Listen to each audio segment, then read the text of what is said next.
everybody. My name is Erica Payne, and I'm the president and founder of the Patriotic Millionaires.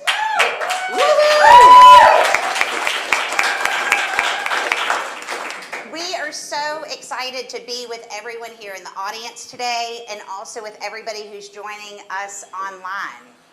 We are facing an existential threat to our country. And so we have brought together the smartest people we know to talk about the threat and talk about how to overcome it. Today's theme is Oligarchs versus All of Us, the fight for power and money. And so with that very short introduction, I'm turning it over to the Vice Chair of the Patriotic Millionaires, Stephen Prince. Good afternoon. My name is Stephen Prince, and I'm here from St. Simon's Island, Georgia. I'm here today to tell you that in no uncertain terms, our democracy is under attack from all over the world, all the way from the Ukraine to even right here in Washington, D.C.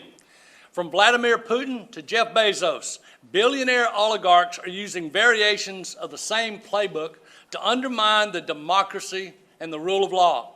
These oligarchs are working relentlessly to tear down the America that we know and love, and in its place cement their rule over an unequal, divided, and broken society. And just 5 years ago, they put one of their own in the White House. And on January the 6th of last year, they almost completely overthrew American democracy to keep him in office. And in the years since President Biden took office, America's oligarchs, billionaires, CEOs of large corporations, and the Wall Street financiers have fought his agenda at every turn, successfully blocking some of the essential reforms that would challenge their political and economic dominance. As a result, the United States is more unequal and politically divided today than it has been in over 100 years. And the billionaires are pulling strings and getting richer and more powerful than ever. It's time to accept that we are in an existential fight for the soul of our nation. And so far, the oligarchs are winning. The only way we're going to be able to take back our country is if we understand the disaster that we're living in and what needs to be done in order to fix it. These greedy bastards have proven that they cannot be trusted with the amount of wealth or power that they currently wield. They are too much of a threat. They're too much of a threat to everything we hold dear.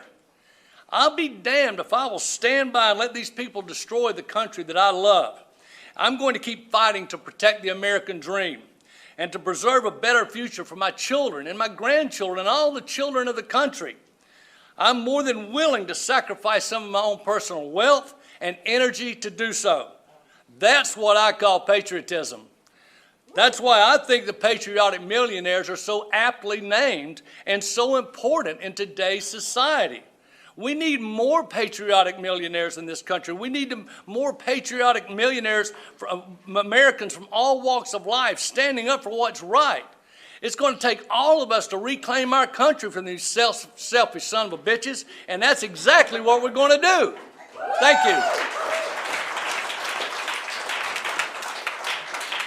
He summed it up. And now from across the pond, one of the founding members of the Patriotic Millionaires from the UK, Gary Stevenson.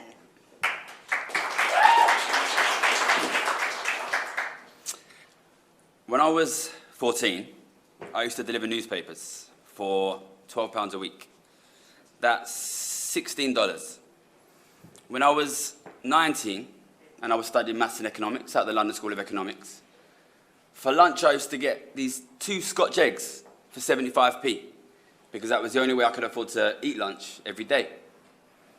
When I just turned 25, I made my first $1 million by betting that the US economy would never recover from the financial crisis. Let me tell you how I did that.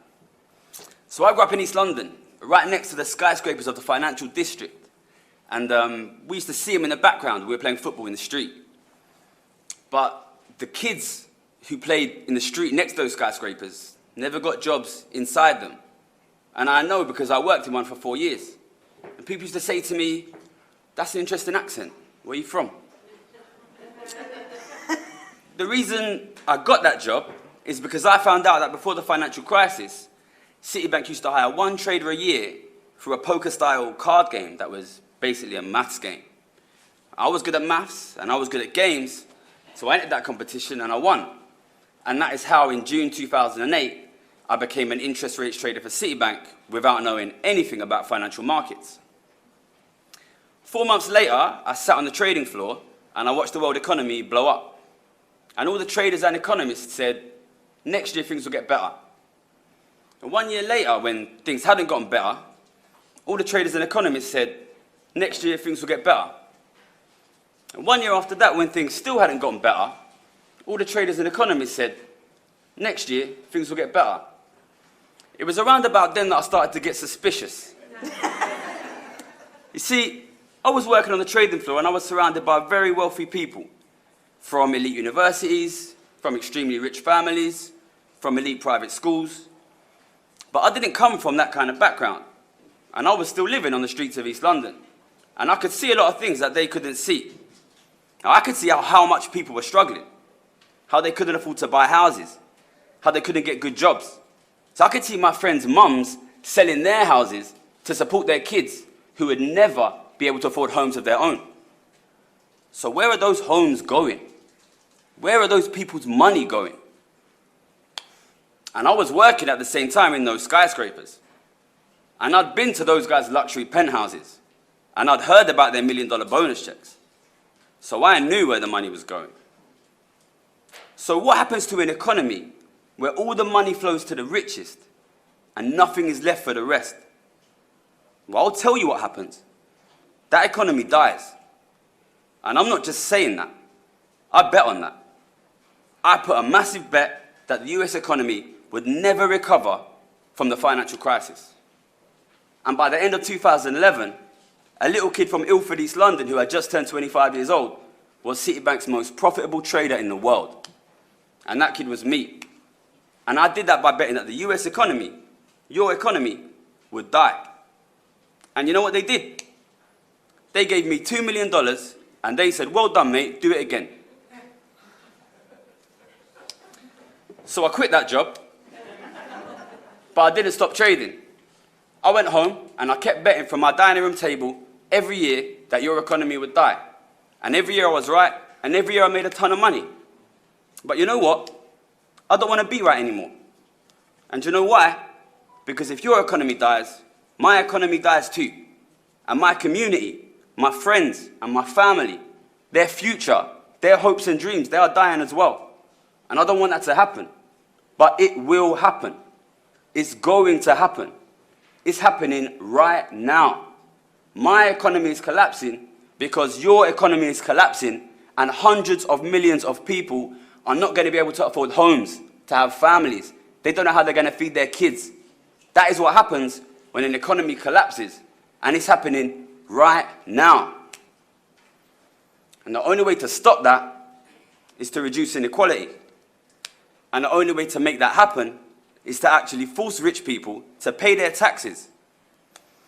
And the alternative is economic disaster. And I'm not just saying that. I'm betting on it.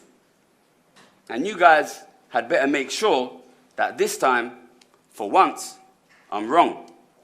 And I really hope that you do. Thank you.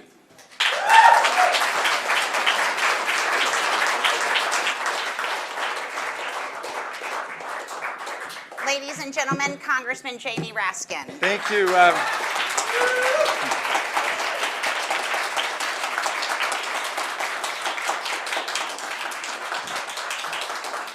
Thank you, patriotic millionaires. Thank you, Erica Payne, my constituent. This I'm very grateful for. Thank you for the invitation. I just got the good news. I've tested negative.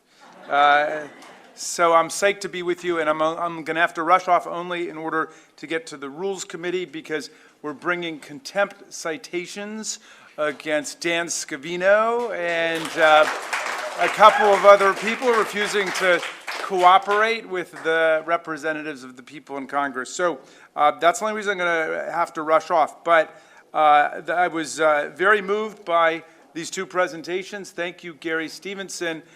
His story is really a metaphor, I think, for the genius of this group, because you're saying to the millionaires, don't Don't gamble on the failure of democracy. Invest in the success of democracy. Put your money and your energy into making things work. So I don't underestimate the importance of this effort and what you guys are trying to do.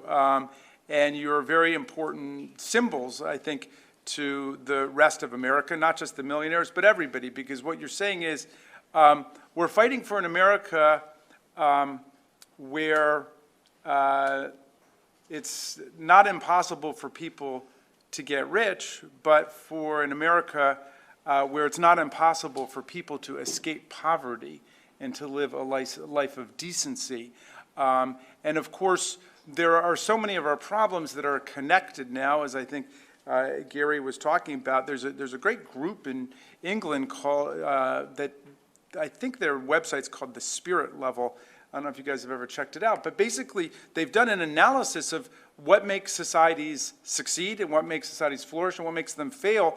And you can go through every conceivable variable, and it always comes back to inequality being the source of social dysfunction, crime, teen pregnancy, any of the dysfunctions of society come back to inequality. So we've got to be one society, and prior generations of Democrats have known that. And I am a passionate, true blue, ardent Democrat with a big D, but I know that you guys are a 501c3 organization, so I thought that I would just say a few words of a transpartisan nature by invoking our last great Republican president, Abraham Lincoln, who spoke of government of the people, by the people, and for the people, which has been the tantalizing dream and motive vision of American life. We didn't start out that way, nothing like that. We started as a slave republic of white male property owners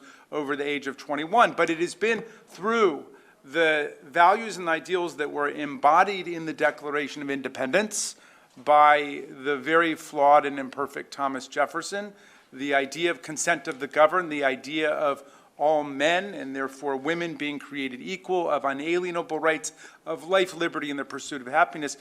It's through these ideals and then the struggles of successive generations of Americans to make them real that we have moved towards the more perfect union that Lincoln had in mind. And yet the constant drag backwards, of course, has always been not the dream and the vision of a more perfect union and of a real democracy, but the reality of oligarchy and aristocracy and power worship on the inside. And that's been the central struggle of our history, going back to the very beginning. You know, Tocqueville saw it in Democracy in America, where he said that in the United States, democracy and voting rights are always either contracting, shrinking, shriveling away, or they're growing and expanding. And we've been in a contractionary mode with the GOP's assault on voting rights, the voter suppression statutes, the use of the filibuster to thwart voting rights legislation, the packing of our courts, the right-wing judicial activism, the gerrymandering of our congressional districts. It's a bag of tricks, all against democracy and the will of the vast majority of the American people who don't believe in any of their stuff. Don't forget that Hillary beat Trump by 3 million votes. Joe Biden beat him by 7.5 million votes. The young people of the country are moving in the direction of democracy, just like the new Americans are moving in the direction of democracy. So that's our heritage. That is our real legacy. We are the country that looked at fascism and Nazism in Europe with Franklin and Eleanor Roosevelt. We didn't see very fine people on both sides of the street, right? They saw exactly which side America needed to be on. We had to be on the side of democracy and human rights. And today, all of the dictators of the world, the despots and the tyrants and the bullies, they're all in league with each other. Putin and the oligarchs in Russia, and Orban in Hungary, and Duterte in the Philippines, and El-Sisi in Egypt, and the homicidal crown prince of Saudi Arabia, Mohammed bin Salman, and Trump in Mar-a-Lago, and Bolsonaro in Brazil. All of them are aligned against democracy, and You know, the historians say it takes a while for the democratic peoples and movements to wake up. Well, I think that the bloody imperial invasion of Ukraine has made us wake up. This is a threat to our way of life. And so I want to thank you for what you are doing. Stand strong for democracy. I'll leave you with the words of the great Tom Paine, who came over and saw in America. He said, "The hope for humanity, the cause of America is the cause of mankind," said Tom Paine. And he wrote a pamphlet called The Crisis in 1776, and people didn't know, could you beat the kings and the queens and the oligarchs and the official church and so on? Could you really make democratic self-government work when most of history has been dominated by tyrants and people like Putin and Trump? And he wrote this pamphlet, and I'm going to quote a little piece of it for you, and I'm going to update the language a little bit pursuant to instructions from Speaker Pelosi. And she said he was an incipient feminist as well as an abolitionist. But Paine wrote, "These are the times that try men and women's souls. The summer soldier and the sunshine patriot will shrink at this moment from the service of their cause in their country. But everyone that stands with us now will win the love and the favor and the affection of every man and every woman for all time.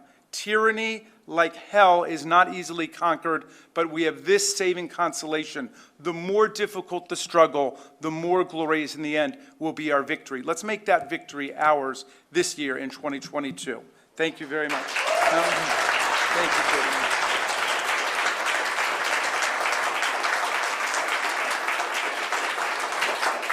Thank you so much. I'm delighted to have Sarah Chase here, author of On Corruption in America and What's at Stake. Sarah? The Midas touch. Wonderful thing, isn't it? Perpetual winning streak. Something to be envied. Isn't that how we see it? That's not what Midas thought.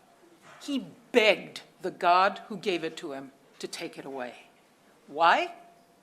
Because it made him convert everything around him, the grapevines, the olive trees, the water he was desperate to drink, to gold. That myth is an allegory, obviously. Today it's not gold, right? It's electronic signals. It's zeros in virtual bank vaults. And boy, have we lost the plot. The Midas touch is no blessing, it's a disease. It is a compulsion to convert everything of value in this world, the land, what's on and under it, human labor and creativity, even our dreams, to zeros. It's a compulsion to rate yourself by your net worth. That, my friends, is a race with no finish line. There's never enough. This Midas disease, as we've already heard, is deadly to those who contract it and their societies. Why? First, the things that get turned to gold are irreplaceable. Irreplaceable. Second, and here's where we get to corruption, the people who are afflicted, who have caught this Midas disease, band together and grab a hold of government, because that is the fail-safe way to get and stay stupendously rich. They do it in different ways in different countries, but once they have it, they bend and twist the government to serve their compulsion for infinite wealth, instead of the people that government is meant to serve. So inequality is a feature of this system, not a bug. They use their government to loot their country and other people's countries. So again, as we've already heard, Ukraine, this spectacle is on grotesque display with Putin and his obedient oligarchs. Where do we suppose they got their billions? They got it pillaging the wealth of the former Soviet Union, buying yachts and partying while their fellow citizens were starving, literally. That's what Ukrainians were trying to get rid of in 2014 when they took to the streets and kicked out the Putin-linked oligarch who ruled them. That Maidan revolution was as much an anti-corruption uprising as it was a pro-Western one. And that is why Putin is punishing them. That's what led to this atrocious war. I could tell you lots of stories about how pissed off people get when ruled by corrupt cliques of the Midas diseased.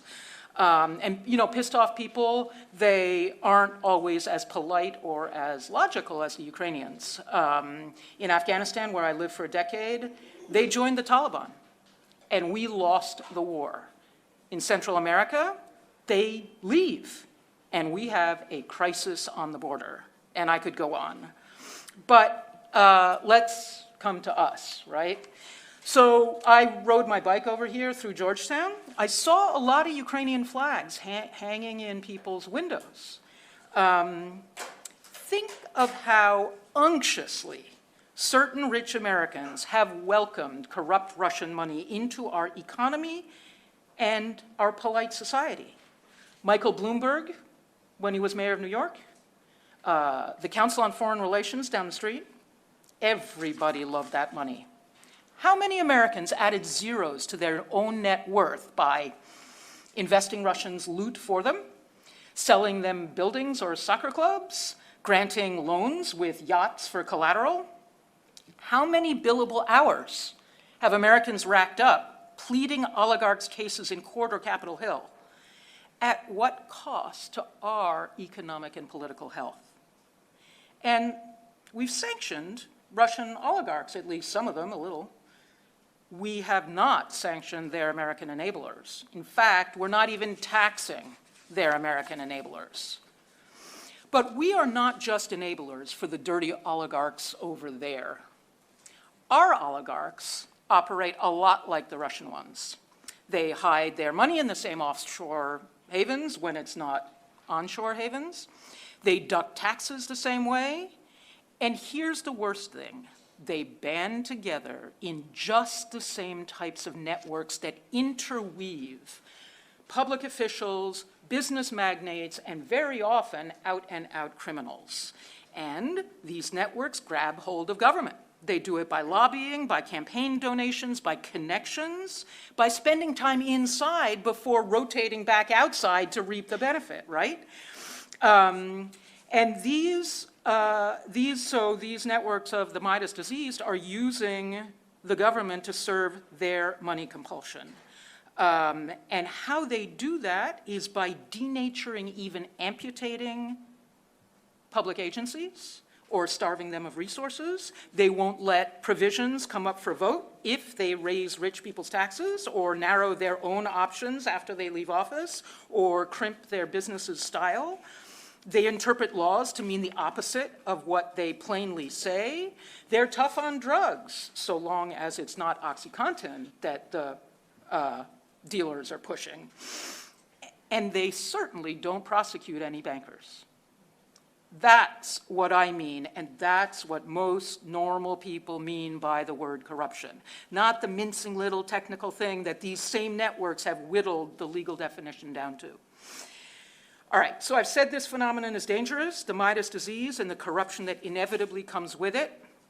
It is not something to admire, it is something to fear, no kidding. We're not just talking fairness here. We're not talking equity. We're not talking just decent healthcare and education. We're not even talking just our democracy. We are talking about mortal danger. There's another Greek myth I've been reading into about this princess of Troy. I kind of know what I'm about to sound like, but you know what? Cassandra was right. She was right. So let me give you a little history. Rome. Ramsay MacMullen wrote a book called Corruption and the Decline of Rome.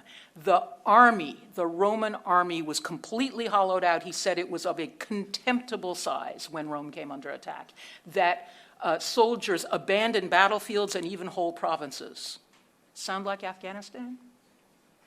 The Reformation, have any of you read the 95 Theses recently? Read it, I swear, read it. 83, or at least 76 of the 95, are about what you would call corruption in the Catholic Church, which at the time was the dominant power in the European continent. And let's just wrap up with our own relatively recent history. In the period from about 1870 to 1935 was the last time that the industrial world was as dominated by kleptocratic networks as it is, transnational kleptocratic networks as it is today. What did it take to break their grip?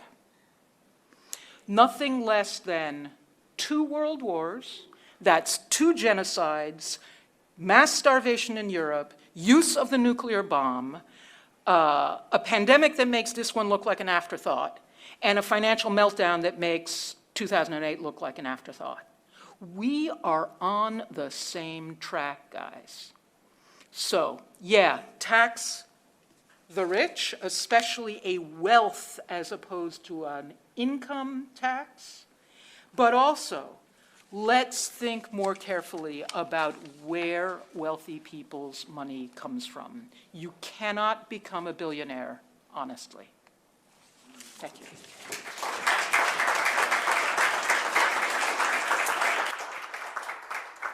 We'll do an open call for America's billionaires to try to answer that next time. Dorothy Brown, professor of law at Emory and author of The Whiteness of Wealth.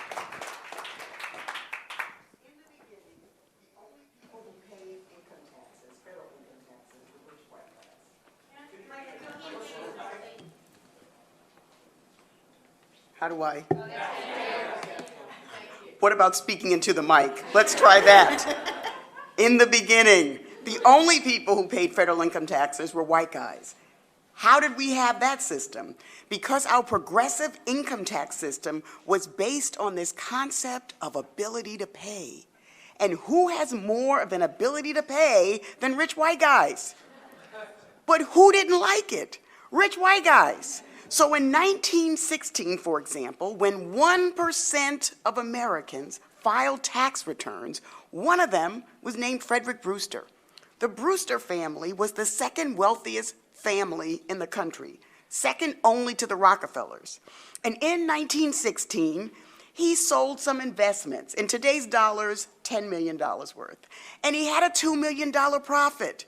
And he owed $400,000 in taxes. And he said, I don't like this. So he made the argument that, oh, he's a casual investor, so he shouldn't have to pay taxes on it, because it wasn't like he worked this. This was just casual. Supreme Court said, nice try, you owe the money. He wasn't done. Congress bailed him out. That was when we got a preferential rate for investments, like stock and stock buybacks and dividends. So back in the 1920s, we had Congress bailing out the richest Americans who had the greatest ability to pay, who circumvented the core belief of the progressive income tax system. So we have an example of how rich white guys manipulate the system, and if they don't get what they want, they change the system. So we see the difference in how labor is taxed at the maximum rate versus how income from stock is taxed. So that's a big loophole. There's a smaller one. It's called the joint return. In 1927, 5% of Americans filed a tax return, the richest 5%. One of them were this white couple in Washington, the state of Washington, called the Seaborns.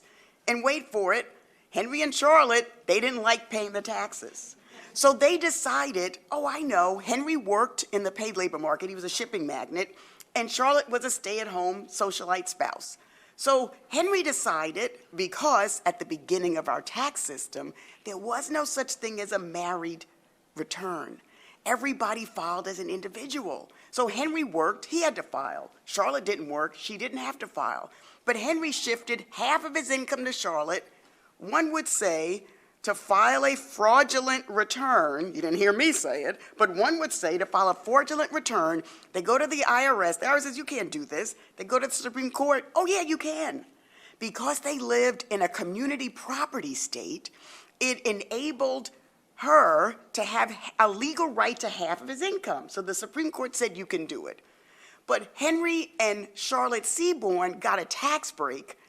The Henry and Charlottes in separate property states didn't, and they didn't like it. So they had a choice. They could go to their state legislatures and say, oh, let's convert to community property and give my stay-at-home spouse a legal right to my money, which they didn't do. Or they could go to Congress and say, yeah, let's get this thing called the joint return, which is what they did do.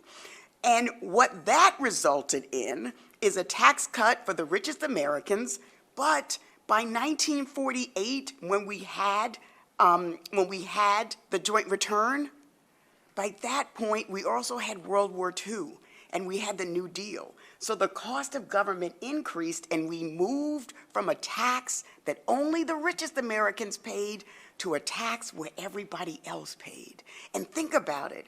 In the 1940s, in the New Deal, we heard a little bit about this in the Disney documentary. Who was excluded from FHA loans? Who was excluded from GI benefits? Who was excluded? Black Americans. But we were paying taxes. We were paying taxes for a system that legally discriminated against us and prevented us from getting the benefits of our taxes. So you wouldn't know any of this had I not become a detective over the last couple of decades, because the IRS and the Treasury don't publish tax statistics by race. And what not talking about race when we talk about tax does is foster the status quo, because the other side is talking about race. The other side is exploiting it. It's fear-mongering. So if our progressive side doesn't talk about race and tax, we've left the field to the other side. And what the other side doesn't talk about is how what impacts black taxpayers today is going to impact white taxpayers tomorrow. So here's an example with the joint return. So we have the joint return. Married couples get a tax cut if you have one person in the paid labor market, the other person is a stay-at-home spouse. Under Census Bureau data, research that I've looked at, that family is typically white. The family that isn't typically white are the family where the two spouses earn roughly equal amounts. And eventually, the tax law disadvantaged two equal wage earner spouses. So black married couples, like my parents, paid higher taxes because they got married. Seaborn's tax cut. James and Dottie Brown increased taxes. But guess what? Fast forward a couple of 20 or so years, white married couples started looking like my parents. They needed two incomes to be able to make ends meet. So they started paying the marriage penalty. And as a result, I think it's the reason why the 2017 Tax Act eliminated the marriage penalty for most households outside of the earned income tax credit. So what happens in black families spills over to what is going to happen to white families. We cannot talk about race and tax. Or we cannot talk about tax without also talking about race. So whenever you want to think about how do we make a progressive pitch, you need to think about rich white guys will always make tax breaks that benefit them and screw the rest of us. Thank you.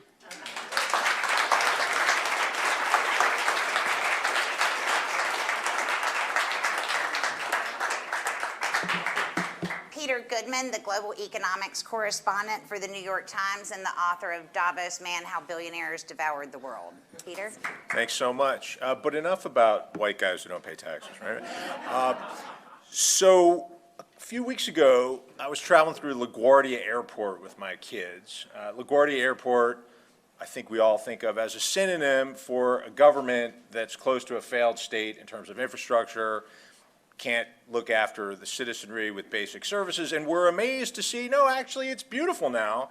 And we decided to Google, well, what did all this cost? We figured out that it cost about $5.5 billion. And it occurred to me, for that money, we could have sent Jeff Bezos to space for 11 minutes.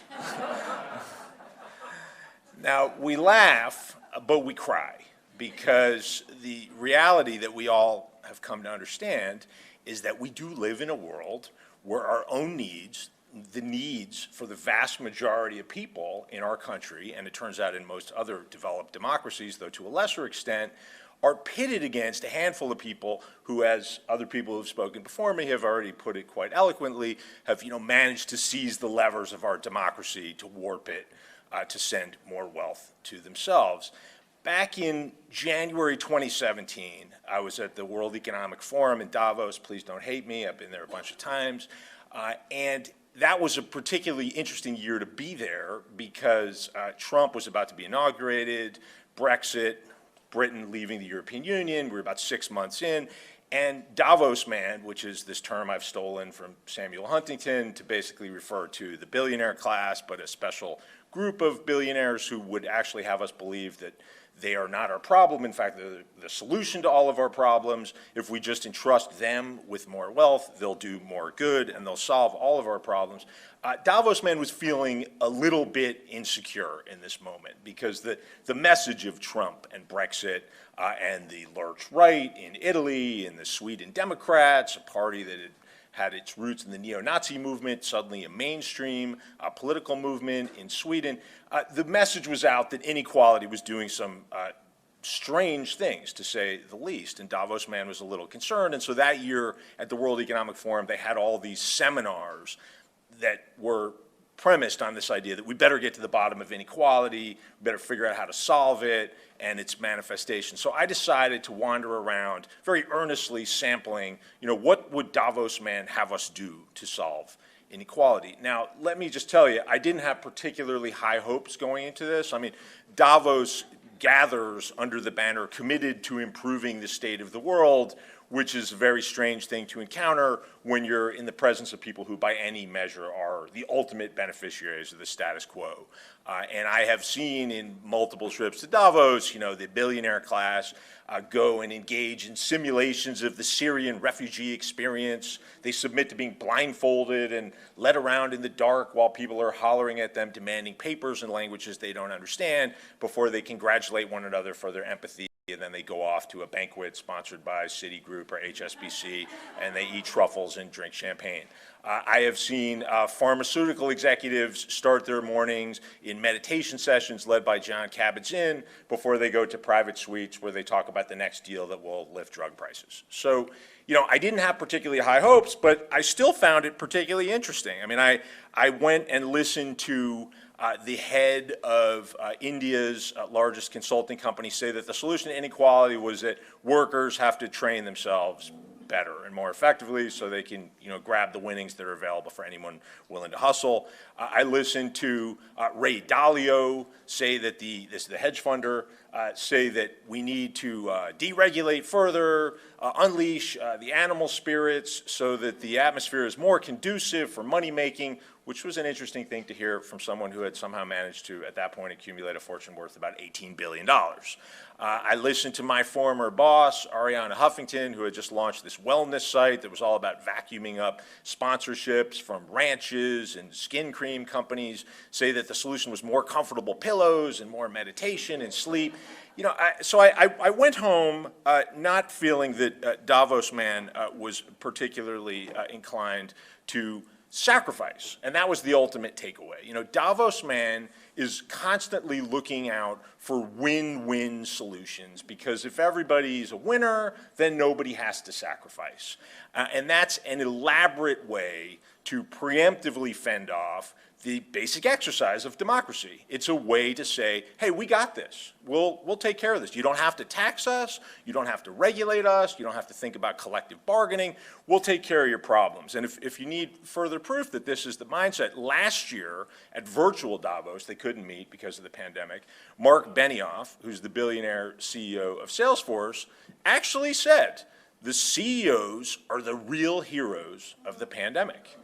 Not frontline medical workers, not people emptying bedpans in senior citizens' homes, not parents dealing with the hell of distance learning while trying to do their jobs and take care of children at the same time, not the people delivering our packages or, taking real risks. The CEOs are the real heroes of the pandemic. And he said it multiple times. And he specifically said, the government didn't save you. We saved you, not for profit, but to save the world. And some people, as I've told this story, have said, well, that was really a gaffe. I don't think it's a gaffe. I mean, having spent a lot of time with billionaires, it's a fully formed worldview. And the genius of this species, and I think we have to understand them as a species, Davos man, is that he manages to craft these narratives in which we begin with the assumption that he's the good guy, and anybody trying to deprive him of further wealth is therefore the bad guy. And then the stars align. We get the magic of trickle down, which in reality has worked, where we're all supposed to benefit if the billionaires get more. That's worked 0 times. Another thing that's happened a couple of times is that Salesforce, Mark Benioff's company, has paid the modest sum of 0 on their federal taxes, a couple of times in 5 years. Again, not by accident, because of how incredibly effective the billionaire class is at figuring out new ways to fend off basic forms of progressive taxation, putting new loopholes into the tax code, widening the ones that are already there. And, we've now run a multi-decade open-air experiment in what happens when we entrust our problems to the goodness and generosity and forward thinking of the billionaire class. And what happens is democracy itself becomes untenable when huge numbers of people quite rightfully conclude that their ability to pay the bills, to feed their children, to give them education, when that doesn't matter very much to the people running the system. Well, we don't know exactly how that's going to play out, but we know it's not going to play out well. And we can see the manifestations of that all around us, whether you want to talk about January 6th or low rates of vaccination. People have lost faith in the elites, and that part's real because we keep betting on trickle down, which is only real in one way, and that's the part where Davos man ends up with more money. So ultimately, we got to deal with that, or all of our other problems continue. Thank you.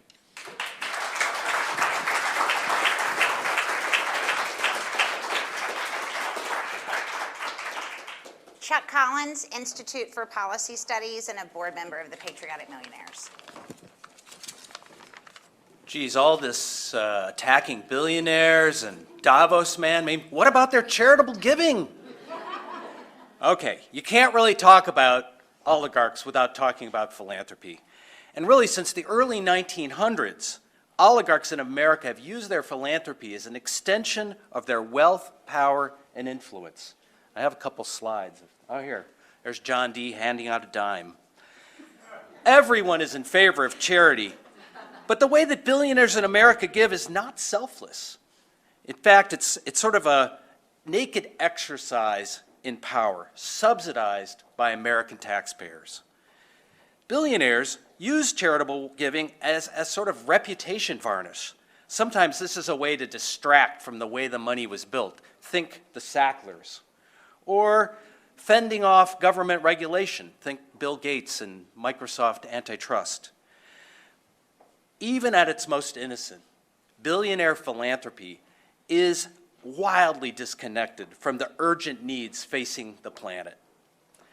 If you look at the 2021 50 biggest billionaire donations, you'll understand that the billionaires live in another world. None of those 50 gifts went to addressing current day issues of the pandemic, racial polarization, extreme inequality, climate disruption, and precarious democracy. 14 of the 50 biggest gifts went to the private family foundations of the donors. The other gifts went to kind of legacy and posterity gifts, big medical centers, big university buildings. Now, I know what you're thinking.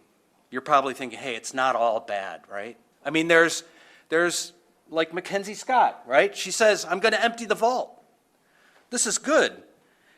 But the key point here is that philanthropy is not a substitute for a fair tax system where wealthy people pay their fair share and where we have public investments in local, state, and federal infrastructure. Here are 3 examples of billionaire philanthropy run amok. Charlie Munger, you may have heard, gave $200 million to the University of California. He's not an architect, but his one condition is that the dorm rooms don't have windows. Or take Tennessee billionaire Willis Johnson, he gave money through his private foundation to the state of South Dakota to send a National Guard unit to the U.S.-Mexican border. Or Dick Uihlein, whose shipping company, basically his private family foundation, funds election deniers and insurrectionists. Now, think about this. Who is subsidizing this charity? You are. This is your tax dollars at work. And here's the one statistic I want you to remember. For every dollar that a billionaire gives to charity, we taxpayers chip in 74 cents of lost tax revenue. That's because not only are they reducing their income tax, they're also reducing their estate, gift, and capital gains tax. When you're that wealthy, the bigger the subsidy. Ordinary people give to active nonprofits doing the work, but wealthy people give a very large percentage to intermediaries that they control. Private foundations, donor-advised funds. Of course, some of this does great work. Some of the people in this room have funded important organizing. But again, donors get tax reductions in the year that they give, but then it can sit parked in perpetuity in many of these institutions. Private foundations are only required to pay out 5% of their assets, and many of them treat that as a ceiling, not a floor. And donor-advised funds have no payout requirement. As a result, we estimate there's like $1.2 trillion sitting parked in the charitable giving vehicles of the ultra-wealthy. Philanthropy effectively enables this oligarch class a way of opting out of paying taxes while still exerting full ongoing control over their wealth. So how do we fix this? How do we rewire philanthropy to ensure that the flow of funds goes to the nonprofits, discourages warehousing, and eliminates philanthropy as a tax dodge? Well, the first thing we have to do is require billionaires who are deducting their gifts from their taxes to actually, well, give. No more parking money in foundations or donor-advised funds for decades. We need to require an annual payout. We need to require that donor-advised funds have a payout. We finally, once Bill Gates said to me, "Isn't it odd that my son will be able to give $100 billion in money to his private foundation and never pay a nickel of taxes?" It's time to begin to consider a lifetime cap on how much money can be given with a deduction. Let's say $500 million, which was Bill Gates said. Philanthropy should be about giving, but the oligarchs have made it about taking. We, the people, need to take back our charity system and make sure it works for the common good.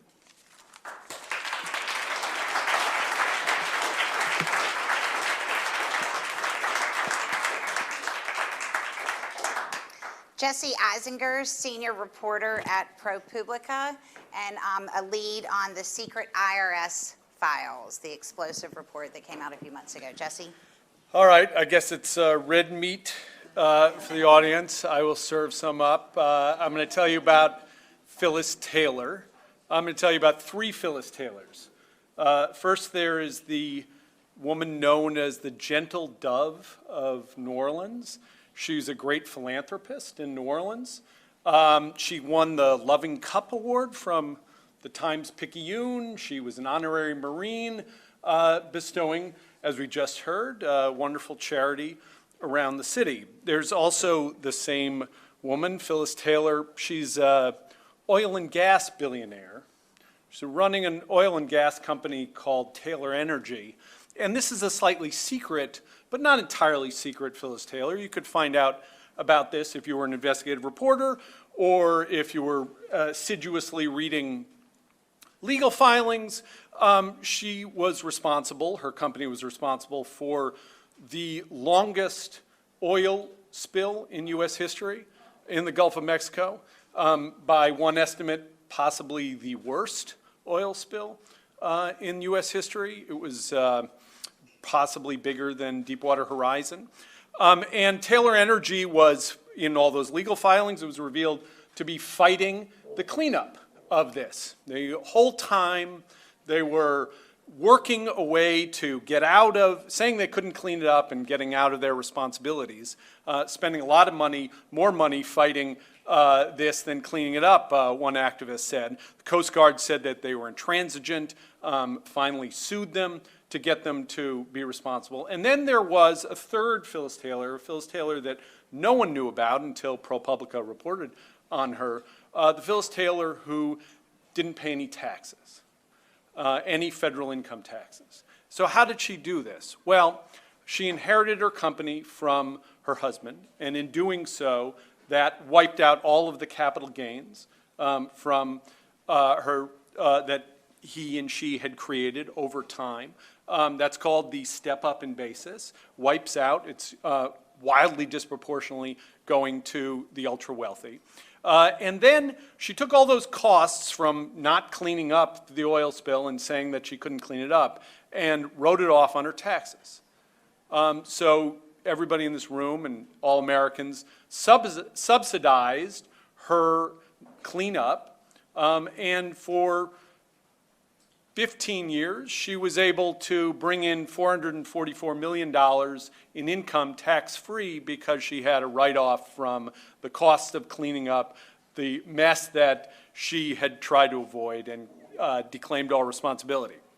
Okay, so two more stories. This is crooks, two crooks, Ty Warner and Kevin Kalkoven.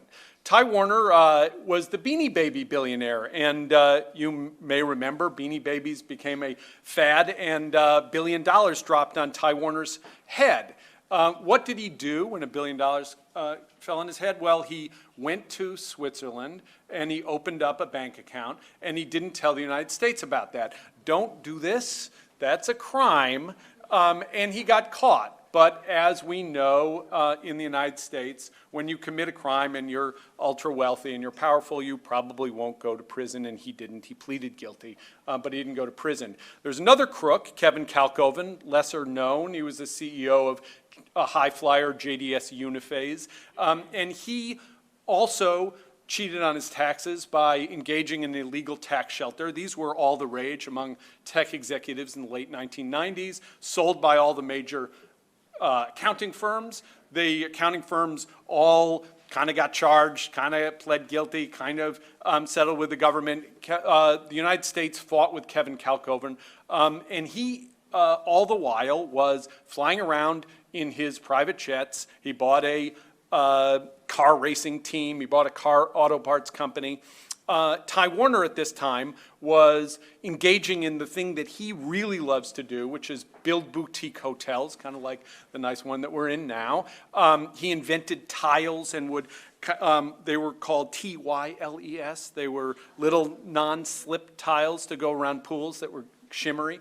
And he really loved tinkering and building up these hotels. So Kevin Kalkoven was flying around. He was hosting junkets with reporters and taking Moscow martinis, which you may know they're thumb of caviar, and then you wash it down with vodka on the corporate jet that he owned. And both of those guys had figured out something very intelligent, which was you don't have to commit crime to avoid taxes if you're rich in America. You can do it perfectly legally. So what they were doing was plying their hobbies and writing off of all the costs of their hobbies on their taxes. And Ty and Kevin didn't pay taxes for about 15 years. So what we know in the United States is that billionaires can avoid taxes quite easily and legally. They don't have to avoid taxes through Baroque measures or illegally. The reason why we don't see many Americans, household names in the Pandora Papers or the Paradise Papers, et cetera, is that they can do it perfectly legally. And what we found is that the taxes of the 25 billionaires in the United States, if you count their wealth growth, their wealth went up $400 billion from 2014 to 2018, and they paid 3.4% against their wealth growth, which is really the way you should think about their income. The average worker pays about 19%. The schmucks, I bet some of the people in this room are the people who pay the highest. They make $2 to $5 million. They're paying 29%, and then after that just narrow slice of, if you just look at the income tax in America, it's progressive until that class, 2.5 million, and then it starts to be regressive. And the wealthier you are, the less you pay. And the billionaire class pays the least, not just in federal effective income tax, but also in true tax rate compared to their wealth growth. So, we all know this. I think probably everyone in this room has agreed with everything that has been said on the stage today. Democrats and Republicans, when polled, support taxing the rich. The Democrats control Congress, as far as I understand it, and a majority of elected Democrats support taxing the rich, and nothing has been done. And I think the question for this group and the question for people who believe that there should be greater taxation, more effective taxation of the rich, is why has this popular initiative that is easy to sell and supported by vast majorities of politicians and the public going nowhere? Thank you.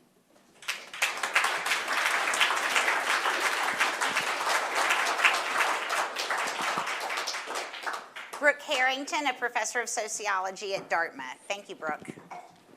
Hi, everybody. Could you start my slides, please?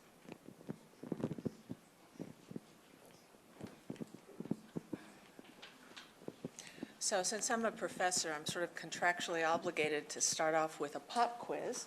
So here it is. What do these four things have in common? Exploding global wealth inequality, attacks on democratic governance, destruction of the environment, and the invasion of Ukraine.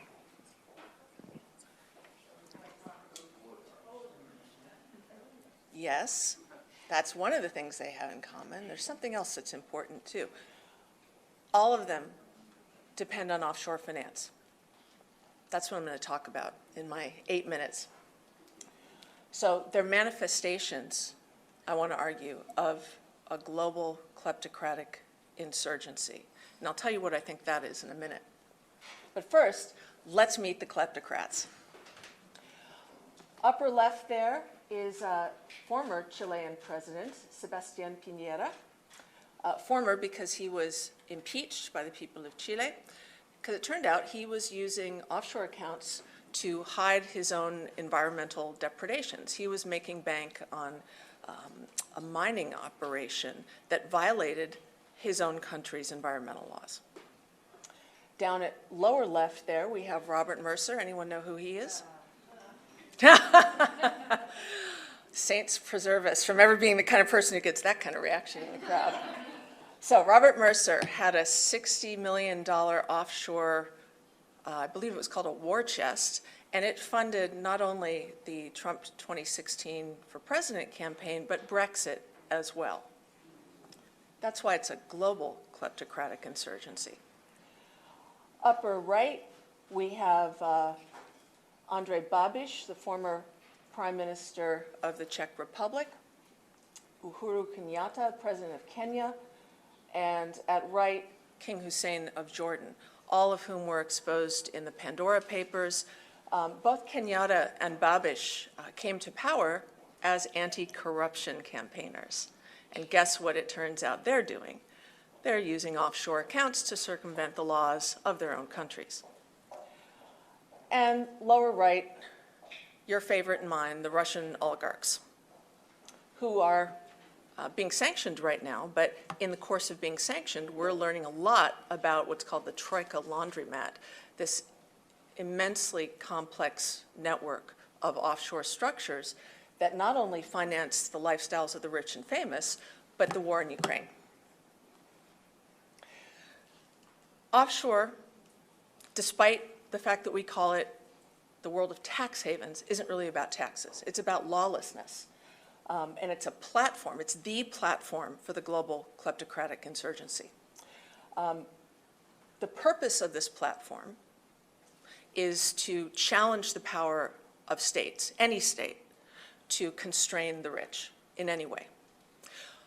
But they don't want to do away with law altogether. They like the rule of law when it protects them. So they have this strange kind of parasitic relationship to states. They want to keep the ability to, say, sue for libel, protect their property rights, have a stable currency, but they don't want anybody to be able to stop them in whatever it is that they want to do, whether it's invade a sovereign country or capture the media of a country or several countries. I call it the frontier. It's where this invisible global conflict is being fought that occasionally pops into everyone's awareness through things like the invasion of Ukraine. But it's been going on for decades, largely sub rosa. Moments, flashbulb moments, like the Panama Papers 6 years ago, or the Paradise Papers in 2017, or the Pandora Papers last October. All of those give us a glimpse of what's happening beneath our awareness. And then it explodes, literally, into our consciousness with headline news about the atrocities in Ukraine.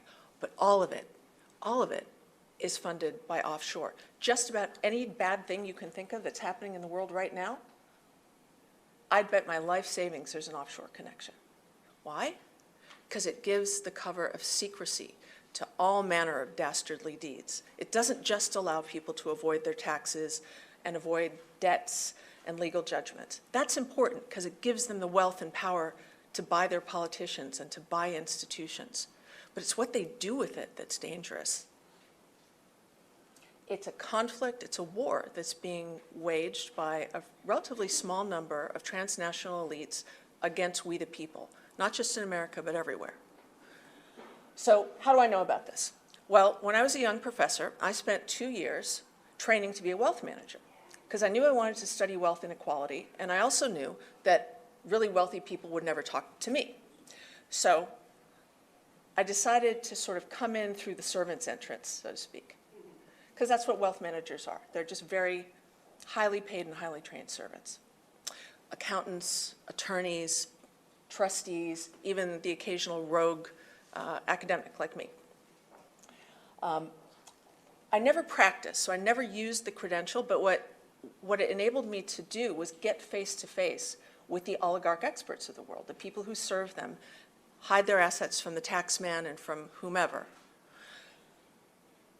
Then I spent the next 6 years going all over the world to talk to them, to find out how the people who work with Chinese oligarchs are different from the people who work with Russian oligarchs, and how the oligarchs themselves are different, because there are important cultural differences. Those are the places I went.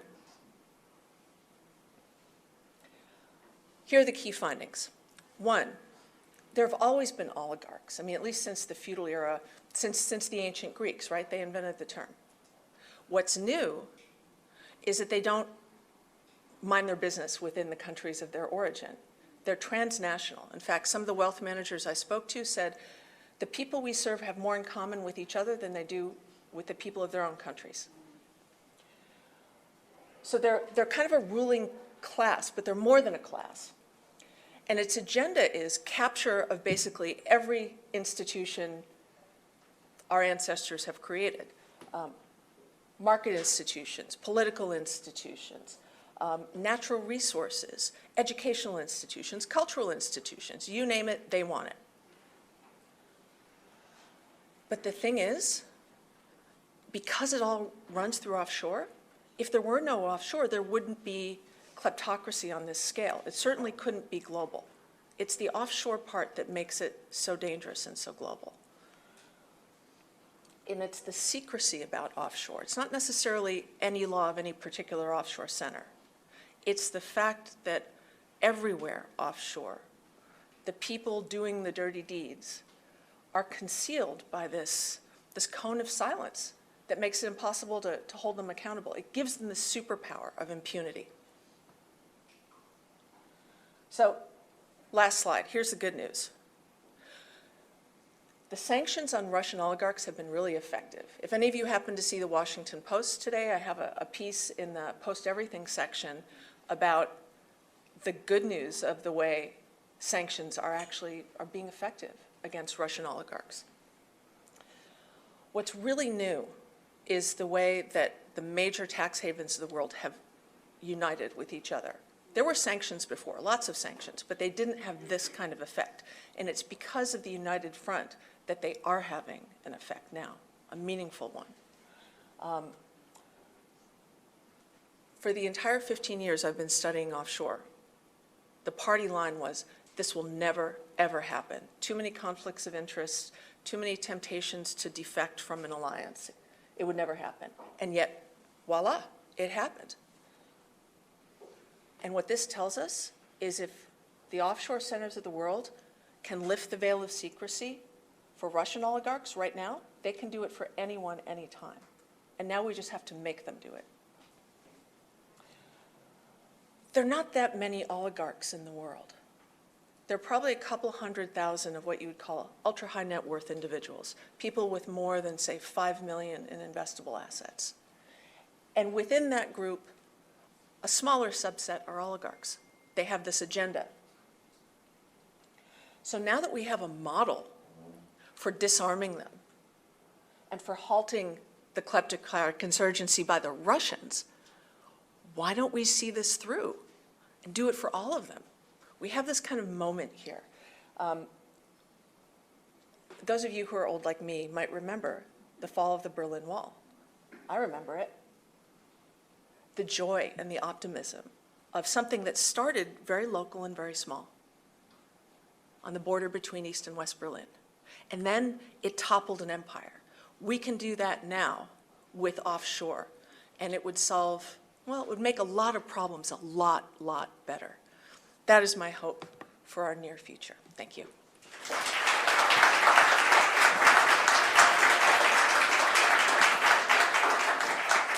What a fantastic group of speakers. We're going to now take a pause and bring it all together. I want to invite Helene Olin up, columnist from the Washington Post, Sarah Chase, Brooke Harrington, Dorothy Brown, and Peter Goodman.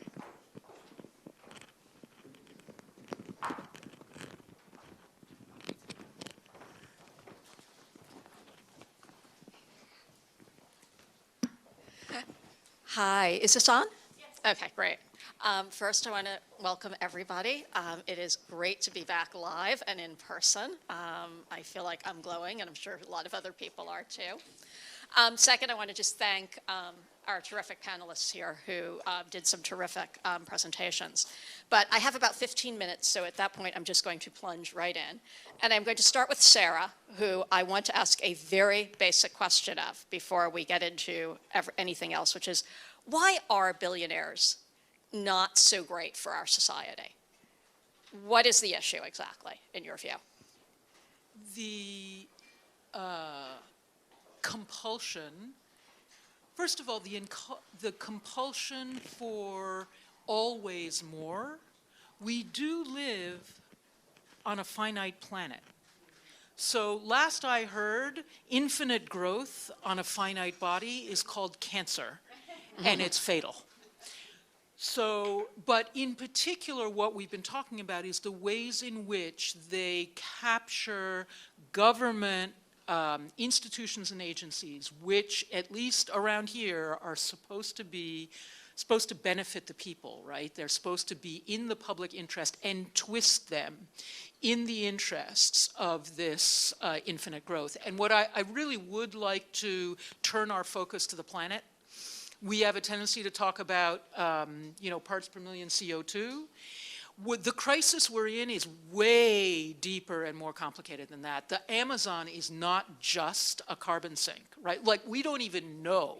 Our knowledge is not even sufficient to understand what the Amazon does in terms of allowing the earth to live as a kind of organism, right?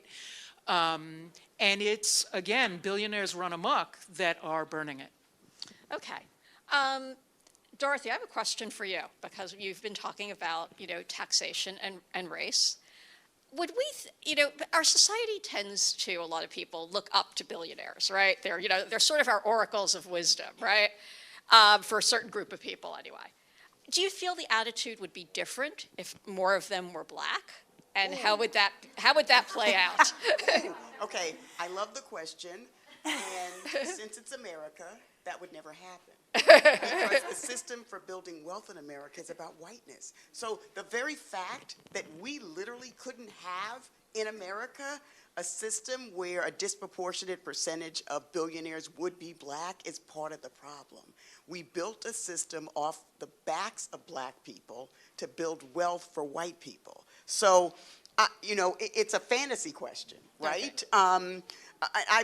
I've gotten pushback on my book from folks on the left who have said, well, Dorothy, are you saying that, you know, it's okay if we had more black billionaires or more black millionaires? And I'm like, as long as they pay their fair share in taxes, I don't care how many we have. So, you know, the idea of, you know, we have a very racialized billionaire class, but very few people say white billionaires. Mm-hmm. The whole ProPublica series, there were pictures of nothing but white guys, and not a single word was mentioned about race. That's highly problematic. So do you think it would be more okay if there were more black billionaires? Do you think that would be a good thing? So I'm saying that as someone who studies race and as someone who studies wealth in America, it is inconceivable to me to take that question seriously in America. Because in America, it's about building white wealth off of black people. But you know, if it were, I'd say no. Suddenly, we would be talking about subsidies for black billionaires. Okay, so no. Okay, I finally answered your question. Okay. Peter, I have a question for you, because I loved your book about Davos, by the way. I just have to say that. Thank you. You know, one of the things that's come up is, you know, this idea of stakeholder capitalism, right? That the Davos class is going to protect everybody from, you know, the sort of ravages that they themselves set off, more or less. Do you take this seriously, first of all? And second, you know, could it work to make things better, or is it just a giant, you know, sort of way around the issue of itself? Well, we've already found out how it will work, because in the summer of 2019, the Business Roundtable, then run by Jamie Dimon, got 180 plus CEOs of major publicly traded companies to sign this statement of a purpose of a corporation. And it was all about declaring that, you know, the days of Milton Friedmanism, you know, that companies just had to maximize themselves to return profits to shareholders, that was over, replaced by this thing called stakeholder capitalism, in which now companies are going to, shareholders are but one stakeholder of many, and the others are labor, never labor unions, they're very careful about that, labor, local communities. At one point, Mark Benioff actually, in the spring of 2020, said on Mad Money, you know, Jim, the planet is a stakeholder, which is very reassuring to those of us who live on the planet, but also, you know, it gives away that this is public relations, this is absurdity. And we ought to be actually very careful of stakeholder capitalism, because it's a sophisticated way of, again, preempting using our democratic power to have a say about who benefits from our form of capitalism. You know, it's always unilateral with the billionaire class. Oh, we're happy to, you know, give something, philanthropy. You know, Chuck covered carefully that there are tax implications there as well. But, you know, Davos man, as I say in my book, you know, loves to go fly to some country where people are living in wretched poverty and make things slightly less wretched. It's always on his terms. And stakeholder capitalism is simply another way of fending off real mobilization. Moreover, we have now lived through, in the pandemic, the first real test of stakeholder capitalism. Well, briefly, because I don't want to take up all the time, here are a couple people who signed that 2019 pledge. Jeff Bezos. Jeff Bezos, we know, spent the first part of the pandemic crushing a labor movement that just actually had a pretty nice victory in Staten Island. Fired Christian Smalls for violating quarantine after he said, hey, you know, what's up with this? How come we have no protective gear? You're saying none's available, but we're actually putting it in boxes for the stakeholders who seem to matter, the people who are paying. Albert Bourla, CEO of Pfizer, signed the stakeholder capitalism pledge. Now, grateful that Pfizer figured out how to get us all these vaccines quickly. That's fantastic. It would be even more fantastic if they hadn't just taken our publicly financed research and capitalized it by selling doses to the people who could pay the most around the world. We are now subsidizing the continued pandemic. We're subsidizing the monopoly profits of Pfizer shareholders through the continued hits to our livelihood, death, fear, all of that. So these are just two. I could talk for hours about this, but these are two companies that signed the stakeholder capitalism pledge. How's it worked out? We need to see through it and get off the idea that we can outsource our problems to billionaires. Okay, thank you. Okay, and Brooke, for you. That was a great presentation. Most people, do you feel, realize the extent to which billionaire money is made through what you just described? And if no, why not? Why don't people know this? There's an anthropologist in the UK named Keith Hart who has a wonderful way of describing.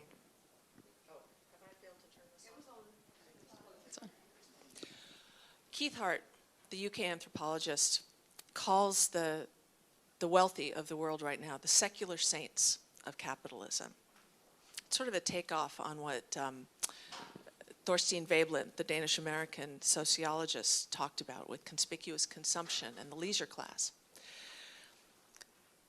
The quasi-deification of the rich, and especially the billionaires in the United States and really in England and all of its former colonies, has made it almost impossible to question them in any way. It's heresy. It's secular heresy.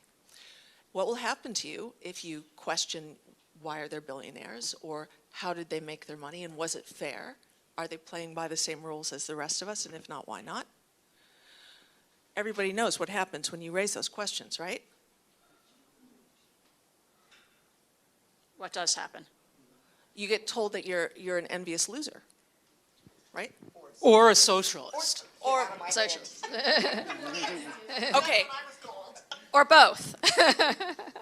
I got called a Marxist. I nearly got thrown out of the British Virgin Islands by a very, very irate wealth manager who called me a Marxist because I used the word inequality in the title of an academic journal article that probably no one besides my mother has read. They're very sensitive on this point. So, you cannot criticize the saints without being a heretic. And that's why the voices of people like Chuck Collins and Abby Disney are so important, because they can't be tarred with that brush. You can't call them envious losers because they were part of it. That means people will pause to listen to the heretic, even for just a moment. And that's an opening that we have to use. Okay, I've got a question for everyone here. I think it was Chuck who did a presentation on philanthropy a few moments ago. Why do we so want to believe that billionaire philanthropy can make up for this vast inequality? Well, because it means we don't have to pay anything. In what way? If we outsource it to the billionaires, then I don't have to look at my personal situation. I don't have to contribute more. I don't have to care, because the other people, the billionaire class, is taking care of poverty. They're taking care of HBCUs. They're taking care of all of this, so I don't have to worry about it. I can go about my business and be very happy. This isn't quite an answer to that, but it's kind of alongside it, which also goes, I'm not sure I agree with you, Dorothy, that I don't mind that there are billionaires so long as they pay their taxes.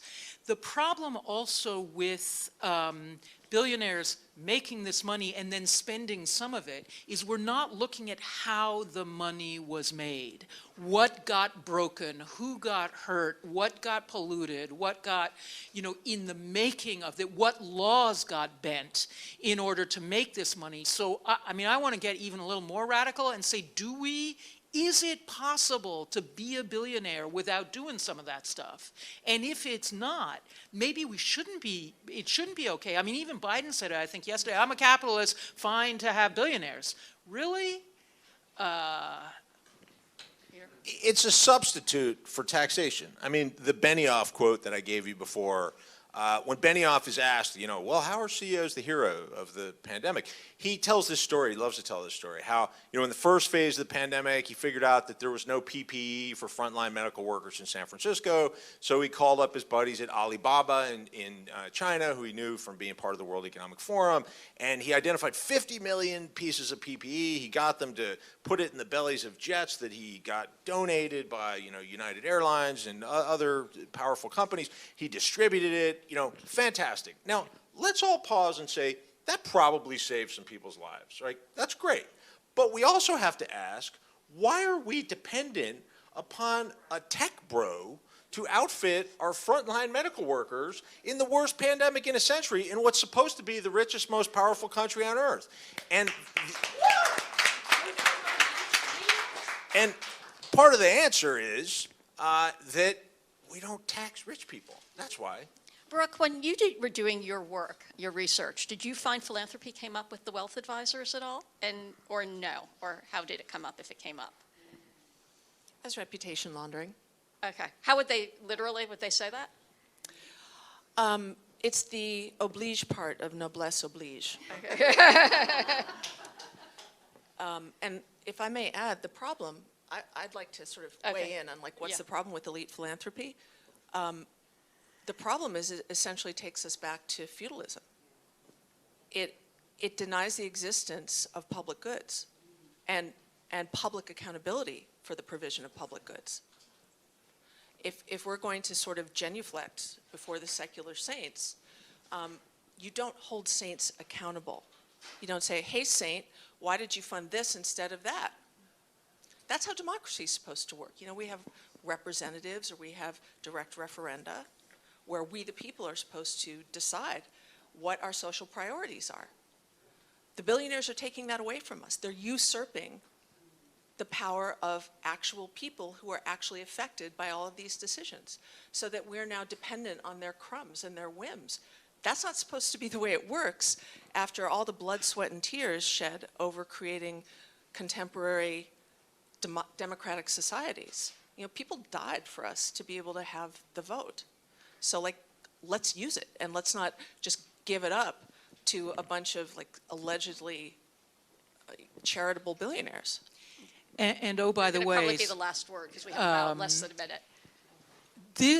We've been a little, especially with Jamie earlier on, a little blue in here. And let me just say, this philanthropy and reputation laundering thing, this is not one political color. So Charles Koch, who spent his entire professional life dismantling American democracy, and whose industries were guilty of 400 violations of federal and state law and regulation in the years between 2000 and 2010. He has spread money all over this town, including, the Carnegie Endowment for International Peace, where I used to work, the Project on Government Oversight, where I used to be a board member. I mean, it's everywhere. It is everywhere. So I think we have to be much more careful about this philanthropy thing. Okay, I think I've got 0 minutes, but can I ask one more question? And this is if everybody could try to answer this in 10 or 15 seconds. What are the consequences to our society if this continues on the way it is right now? Civil war. Democracy can't function. No one will sacrifice if they can see that the people at the top aren't sacrificing. Sarah? I said it before. Look at what happened in the first half of the 20th century. Okay. Brooke, do you have any thoughts?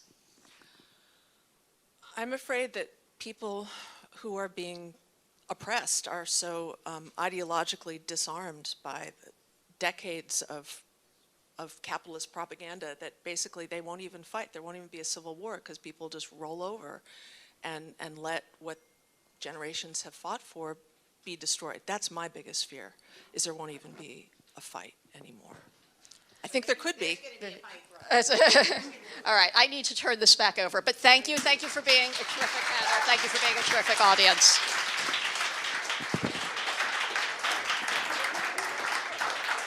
The next time somebody tells you philanthropy will save us, I'm going to say the words of our chairman, Morris Pearl. He says there are a whole bunch of people in the country who want their name on the side of the Lincoln Center in New York, many fewer want their name on the side of the sewage treatment plant at 135th Street.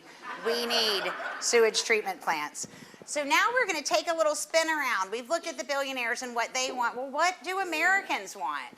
Celinda Lake from Lake Partners. Thank you so much. And Erica, thank you for this amazing group and this amazing opportunity. So I'm going to take you on a very fast tour of a tapas tour of polling. And we're going to look at the public support, if we can put up the presentation, for taxing corporations and the wealthy. Let me say first that this, taxing billionaires, taxing corporations, taxing the wealthy, very, very popular in its own right. This is one of the most popular policies and has been for the last 2 or 3 years of any policy out there. And we always have this false dilemma, in my opinion, where we say, well, is it good for the base? Is it good for the swing? This is a policy that's good for both, the base and the swing. Secondly, it is an anchor for an economic message. And if there is one thing that progressives need right now, it's an economic message. We are double digits behind. We are guaranteed to lose if we don't pull even. Guaranteed you. I guarantee you that right now. So we have to pull even. This is one of the fastest ways to accelerate pulling even. And it is one of the best answers, whether we like it or not, or whether it's good economics. As one person said in our focus groups, what state do economists live in? But it's one of the best answers to combating inflation. So let's look at the data. First of all, if you, I don't have an, oh yeah, I do have a clicker. Great, thank you. So, not advancing. Oh, point it this direction. Thank you. There we go. Thank you. So this is a long list of policies. You can have all these slides at the end. Taxing billionaires and corporations paying more in taxes. These are all the elements of the economic plan. The blue numbers are good. The red numbers are bad. And by 2 to 1 or more than 2 to 1, this is a very popular policy with the greatest intensity. It is very popular with economically persuadable voters as well. All the citations for the data are in. Secondly, what is, there we go, thank you.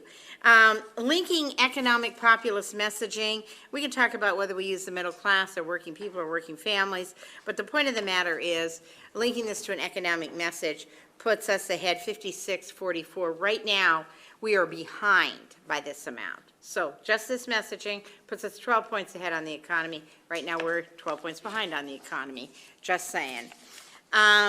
When we ask people a variety of different taxes, raising taxes on wealthy individuals, 68% of the people support that. Raising taxes on corporate foreign earnings, 66% support. Raising the corporate tax rate, 62%. More popular than tax breaks, more popular than sending taxes back to people is taxing the wealthy and making sure that they pay their fair share, and big corporations. And the basic numbers in terms of the favorability. All of the voters support this by 74%, add the blue numbers together. 73% for corporations, 74% for the wealthiest individuals. Democrats wildly in favor of this. They never heard of anything they liked better. But independents, those ornery independents who lean toward Trump right now, support this by 71%. And 70%. This is wildly favored. This is more favorable than the 4th of July and apple pie, okay, in America. And even Republicans are unclear that they're supposed to be against this.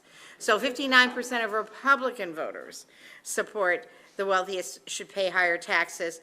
55% say corporations should pay higher taxes. Some cues on messaging. We all talk about saying corporations should pay their fair share. It's even more positive to say they should pay what they owe.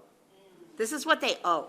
This is not that they decided to be charitable or something. They owe this. They're robbing us of this money. They're rigging the system. It is better to say wealthy corporations than big corporations. People don't care so much about size. They care about greed and wealth.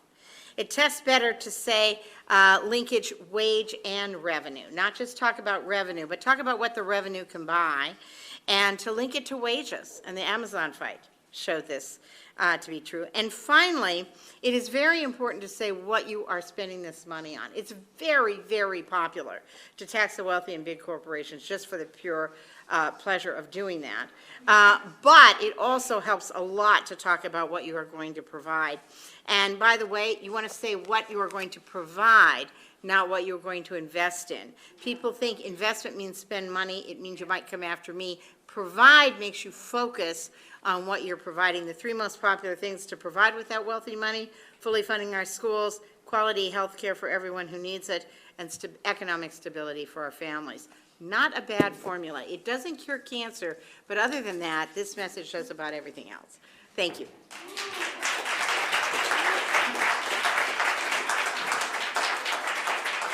I'm going to invite Ann Nelson, author of Shadow Network, up, along with Tiffany Muller in Citizens United. These women are both going to talk us through, we've talked about billionaires, whether or not we should have them. Well, the problem is that there comes a point where money is not money anymore. Money becomes power. And they will show us how these billionaires turn their money into power. We'll start with Ann. Hi. I'm going to talk today about the Council for National Policy. Now, if you walked half an hour from here, not even half an hour, you get to their offices, which coincidentally share an office complex with Fox News. I'm sure that was totally coincidental. It's a 501c3, so if you go, they describe themselves as an educational institution. And according to their literature, they're supposed to provide educational materials as an educational 501c3. So I went into their office about 5 years ago and I said, "Hi, I'm an educator, I'd like some educational materials." And the director, former Ohio Congressman Bob McEwen, looked very flustered. And he said, "Well, they're on our website." So I went home to the website, and there you got a speech by Charlie Kirk, the director of Turning Point USA. He's one of their members, and he organizes campus protests against professors and educators. So when you talk about the Council for National Policy, they were founded in 1981 by a group of fundamentalist, mainly televangelists at that time, along with people from the fossil fuels industries. They kept their membership and their meetings secret. But what they served as was a way for oligarchs to disrupt the democratic process in the United States. And so over the last 4 decades, they have continued to build on these activities in a number of ways. And one of the ways that they have is organizing donors and strategists and media owners with media platforms and activists. They call themselves grassroots, but other people call them AstroTurf. So here you have one of the members of the board of directors of CNP Action, their C4, Ginny Thomas, whose husband is named Clarence. Another one of their members is Cleta Mitchell, and you need to know about her because she was on the phone with Donald Trump advising him when he was on the call with Brad Raffensperger saying, "You need to find me 11,000 votes in Georgia that don't exist." So these are both people who have been active with the Council for National Policy for a number of years. And they have been using the meetings to develop these strategies. So, as I said, their superpower is the networking function. The CNP has a budget of just over $3 million. So that's not major in this world. But when you get the donors together and you have long-term strategies that involve training and recruitment and media platforms, and then deep canvassing that goes over the course of years in battleground states that are developed by the strategists, you get the networking function. So, excuse me, but a lot of times the Democrats have a competitive process. And the organization in this way has a collaborative process that functions like a corporation. We'll set the agenda, you work it out. So here you have the Bradley Foundation, which funds Cleta Mitchell's election activities. Here you have a billionaire family from Dallas, father, who died recently, widow, son, all members of the Council for National Policy, who follow in the model of other members like Foster Friess and Richard DeVos from Michigan. So they fund organizations like the Family Research Council, the National Rifle Association, the Federalist Society, all run by members of the Council for National Policy. Let's move quickly ahead and see what they're doing now. Precinct strategy. Introduced by Richard Vickery a few years ago. He was one of the founders of the CNP, praised by Steve Bannon, and endorsed by Donald Trump a few weeks ago. They want to take over the precinct-level Republican parties, purge the moderates who recognize the 2020 election results, replace them with Trump loyalists. They will be in a position to oversee election results going into November in 2024. You also have agendas such as this one from May 2019, where you see Ginny Thomas, Cleta Mitchell, Charlie Kirk, and Mark Meadows collaborating on a session about election strategies. So you have these organizations that then fan out and lobby legislators on a state level. You have state-level legislatures where 30 of them are controlled by the Republicans. So you have a kind of ground-up power strategy, which a lot of national observers don't really pay attention to. What are the guardrails? Well, governors, state attorneys general could be guardrails, lawsuits, national media initiatives to counteract the disinformation that is flooding the battleground states. What are the critical elections? You have the battleground states coming up in 2022. You've got urban voters who tend to vote blue, and a sea of red of people drowning in the disinformation put out on their media systems, such as the Salem media and the platforms it owns, such as the Daily Caller, PJ Media, Red State Town Hall, and they are supplemented by the echo chambers of Fox News and Sinclair. So here you have these vast reaches where our fellow citizens are being disinformed, misled, manipulated, and exploited. The gray states, you had less than 5% differential in the 2020 elections. It could well be as close or closer than the next time.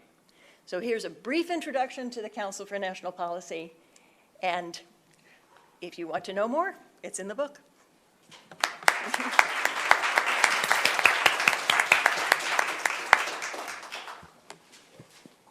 All right, well, hi, everybody. I'm Tiffany Muller, president of In Citizens United and Let America Vote. And let's see if we can keep going, maybe. So I know everyone here understands that no, not yet. There we go. Look at that. We can make technology work. I know everyone here understands that the Citizens United decision allowed billionaire oligarchs to rig the system. They spend money, they screw over workers, and they line their own pockets. And they use their money to create power. And they do this through a number of ways. Influencing elections, controlling policy outcomes, putting up barriers to vote, and capturing the courts. And these are all interconnected. And as they double down on one, it feeds a virtuous cycle that then doubles down on the next. And so we're probably most familiar with election spending. I mean, you all saw 2020 election spending, right? It was about $7 billion overall, including $3 billion of outside spending in the 2020 cycle alone. And that money is how they entice and control candidates. So Mitch McConnell, earlier this cycle, knew that he had a host of oligarchs and wealthy allies who were ready to spend hundreds of millions of dollars for his top recruits. So he could go to them and he could promise them this outsized, huge war chest if they would just get in these Senate races. And that windfall isn't always directed through the parties. Let's take just a couple of examples. Peter Thiel gave $10 million to support Blake Masters in Arizona and J.D. Vance in Ohio. And the one that outrages me the most is Dick Uihlein, who we were talking about earlier, giving $2.5 million to a super PAC in Missouri to support Eric Greitens. Eric Greitens. This is the guy who abused his wife and son, sexually assaulted his mistress, then blackmailed her, and because of one billionaire, he actually is the front runner in the Republican primary for that Senate race. But influencing elections is just one way that they spend money. They also are spending hundreds of millions of dollars to create culture wars. And those culture wars fire up their base, but just as importantly, they keep the anger pointed at people other than the billionaires themselves. So last year, conservative oligarchs used their dark money groups to cook up the issue of critical race theory, seemingly out of thin air. They started fake AstroTurf groups, like Ann was just talking about, to disrupt classroom meetings and school board meetings. They turned legitimate anxieties about education during the pandemic into a culture war, and then used that to further their election results. And then after the elections, well, maybe. There we go. This is where the payoff pays off, right? This is where they get their investment. And so this is where billionaires do things like pressure politicians to pass corporate tax cuts, or block bills to lower pharmaceutical prices, or to protect subsidies for big oil. So let's take one example from 2020. Congress was attempting to pass the second COVID relief bill. American families and small businesses desperately needed the help, right? The pandemic was dragging on and on. But the bill was held up for months by Mitch McConnell. Why? Because he wanted liability protections for big corporations at the expense of everyone else. Everyone else be damned. When the bill finally passed, thankfully it didn't include those liability protections because Speaker Pelosi fought to keep them out. But I don't want you to be worried. The oligarchs still got plenty. First, they got to deduct PPP loans from their taxes, which was $120 billion to America's top 1%. They also got a provision for a $6.3 billion write-off for business meals. So I'm sure mom and dads across the country were really happy to wait to get help paying their bills so that corporate titans could write off their 3 martini lunches. And it's not only the federal government. They're controlling policy outcomes in the states too, and that includes making it harder to vote. Last year, the Heritage Foundation and its dark money allies bragged about spending $42 million to pass 34 laws in 19 states to make it harder to vote. And they're at it again this year. Hundreds more anti-voting bills have been introduced across the country, and these make sure that their hand-picked politicians are the ones who win. And then there are the courts. And look, today is a really proud day for all of us, right? We are so excited about Judge Jackson's nomination, and we can't wait to see her on the court. But the court has been moved to the extreme right over the past several decades. The conservative right and the oligarchs have spent $400 million over the past few decades, including $52 million to stack the Supreme Court. $34 million of that came from one secret donor. One secret donor. We don't know who that donor is, but do the justices? Do they feel indebted? Thankful? Well, what we know is that we end up with a court who votes against workers, guts our democracy, and makes it harder for us to continue to have a functioning democracy. So these are not the only way that oligarchs use their money to create power, as you've heard today, but it is some of the major pressure points: influencing elections, controlling policy outcomes, restricting the freedom to vote, and capturing the court. Thank you so much for having me. It's a pleasure to be here with you.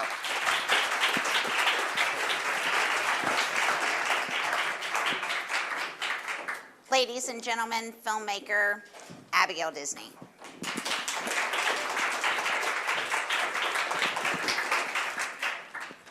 This is some awesome billionaire bashing, I just want to say.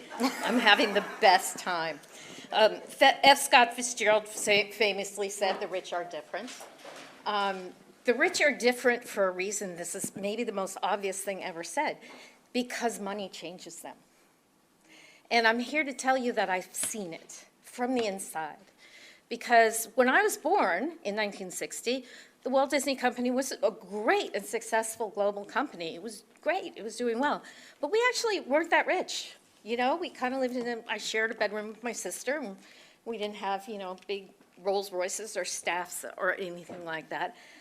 We didn't get really, really, really rich until Ronald Reagan became president, and the handcuffs were taken off the market, and the belief system of Milton Friedman had really settled in deeply. That was when we became really rich. And I saw my father narrow. I saw him become a smaller man in front of my eyes. He and my mother were the two closest married people you'd ever meet, and I'm going to tell you something incredibly personal and sad. They were known broadly as people who just never did anything without each other. They were each other's best friends. And by the end of the 2000s, my father up and left for a younger woman a month after their 50th wedding anniversary, and left my mother alone with Alzheimer's that she was starting to have. And you know, it's funny, people had worked for my father for 40 years plus, and they were dumbfounded. They just couldn't even believe what they saw him do. They were like, I never imagined in my wildest dreams that your father was capable of that. It ruins you. It ruins you, and isn't it ironic that the more money that people have, the more power they wield? They're precisely the opposite of the people that should be making decisions.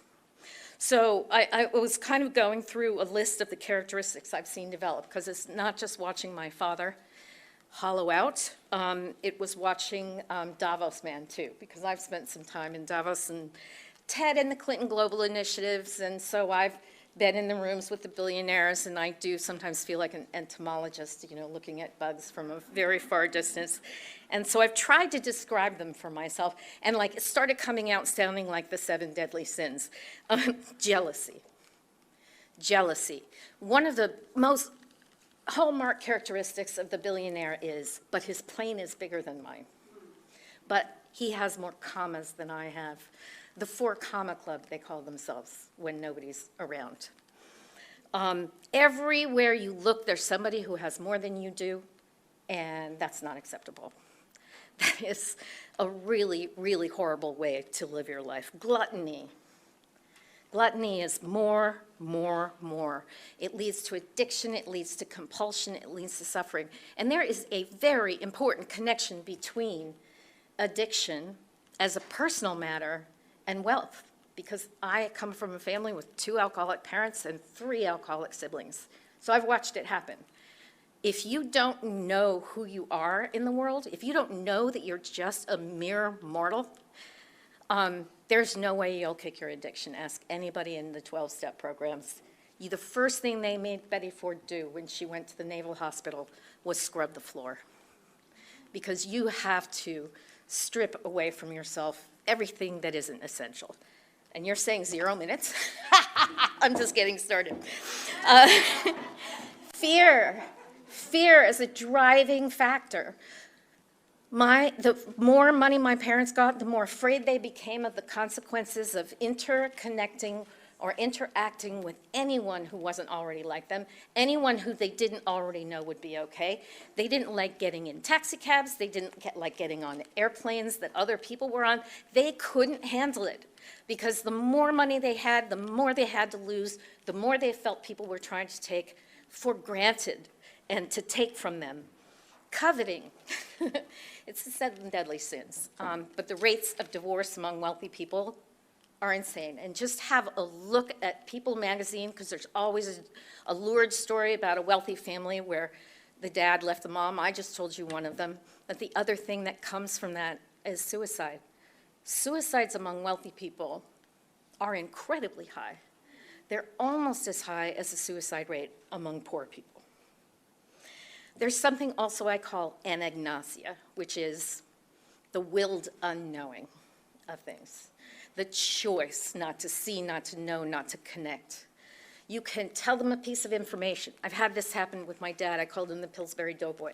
I would give him a piece of information, and if it didn't fit his story, it would just boop, pop right back out, like the Pillsbury Doughboy's stomach. They can't take the information in. And so that leads to a persistent ignorance and alienation. You don't live on the same planet everybody else lives on.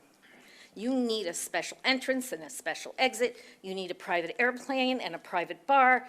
You don't want to inhabit anything but the stratosphere with people who are like you. So there's a detachment from reality, and then comes the selfishness. Like, I need to protect what I have at any cost. I see that my political funding is causing near civil war to break out in this country, and I keep doing it because no one's going to tell me what to do, and I'm not going to give up a penny of what I have. Denial of death. My goodness, this is a really bad one. And if you know wealthy men, especially wealthy older men, they never talk about their own death. They do estate planning because it's part of their tax conversations. But when my father was told that he had cancer and he had a 1 in 10 chance, he said, great. And the reason he said that was he was always the 1 in 10 guy all his life. And he was under the impression that, well, if I just get the best doctors, the best hospital, I'm fine, I'm gonna be fine. And as a result, he never really said his goodbyes. I always said he died all alone in a room full of people. And then there is the self-deception, the self-delusion, the telling yourself you're doing God's work, in Lloyd Blankfein's words, or the Benioff thing, telling yourself that what you're doing everybody appreciates and everybody loves. In other words, billionaires are miserable, unhappy people. The billionaire bashing needs to happen. I don't know why we're being so polite. I mean, white fragility is nothing compared to billionaire fragility. It is time for heretics and apostates and rude, snotty people like me to call them out.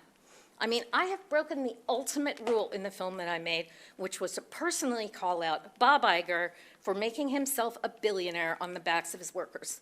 And I'll do it again and again. My patron saint, the person that I love the most in the world whenever I think of it, is a woman named Anna Grimke.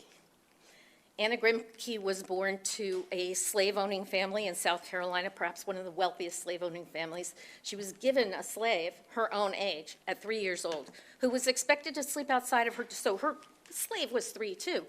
She was expected to sleep outside of her door on the wooden floor outside of her door and attend to any of Anna Grimke's needs in the middle of the night or at any other time. And she grew up like that. And somewhere in her late teens, she said, this is wrong.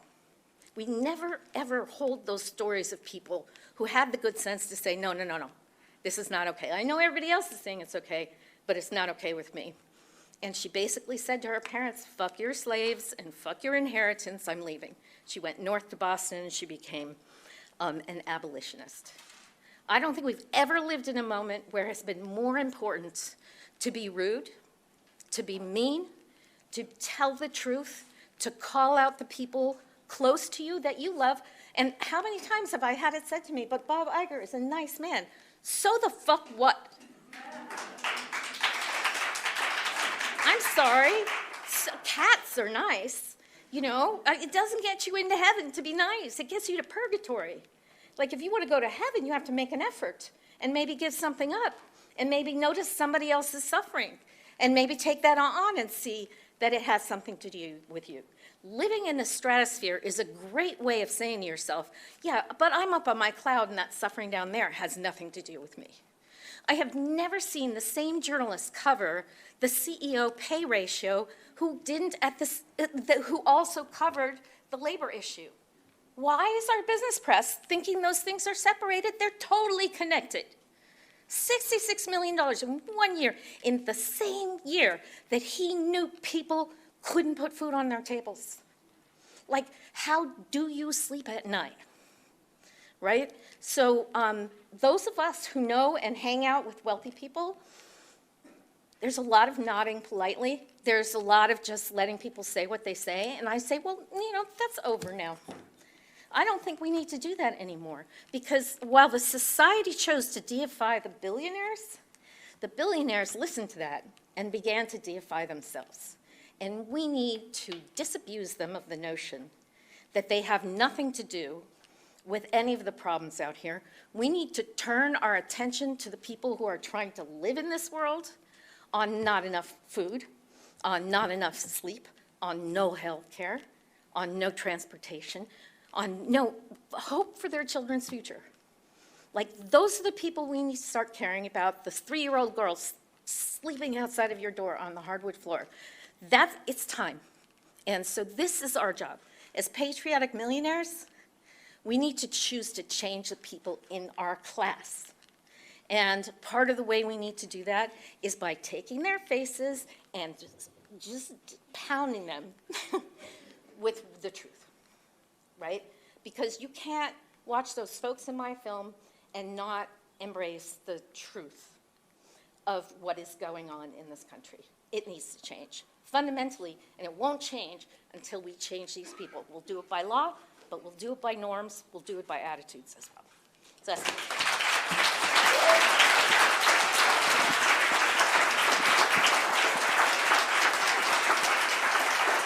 I'm going to ask two folks to come up at the same time who will show us the barbells of how this all starts. Saru Jayaraman, who is the head of One Fair Wage, and Sarah Anderson, who is at the Institute for Policy Studies. We'll start with Saru. Hello, good afternoon. Can you hear me okay? My name is Saru. I'm an academic at UC Berkeley. I also have spent the last 20 years organizing restaurant workers and restaurant employers across the country. And as I was sharing with the subgroup of you earlier, we are in an extraordinarily historic moment. Some might call it the end of low-wage work. I hope it's the beginning of the end of low-wage work. We're in a moment where workers across the country are refusing to work for poverty wages any longer.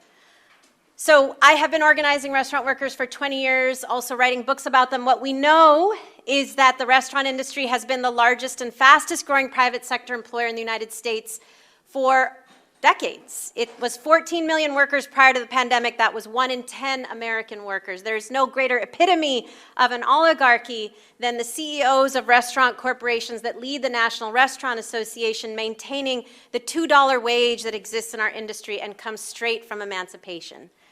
Because at emancipation, the restaurant lobby sought to hire newly freed slaves, not pay them anything, and have them live entirely on tips, a new concept that had just come from Europe at the time. But in Europe, tips were always an extra bonus on top of the wage. When they came to the States, the restaurant and hospitality industry sought to basically mutate them from being an extra or bonus on top of a wage to becoming the wage itself as a way to continue slavery. And so black women were told you get a $0 wage as long as tips bring you to the full minimum wage. That was made law in 1938 as part of the New Deal, when everybody got the right to the minimum wage except for these millions of black workers. And we went from a $0 wage for tipped workers in 1938 to an incredible wage of $2.13 an hour in 2022.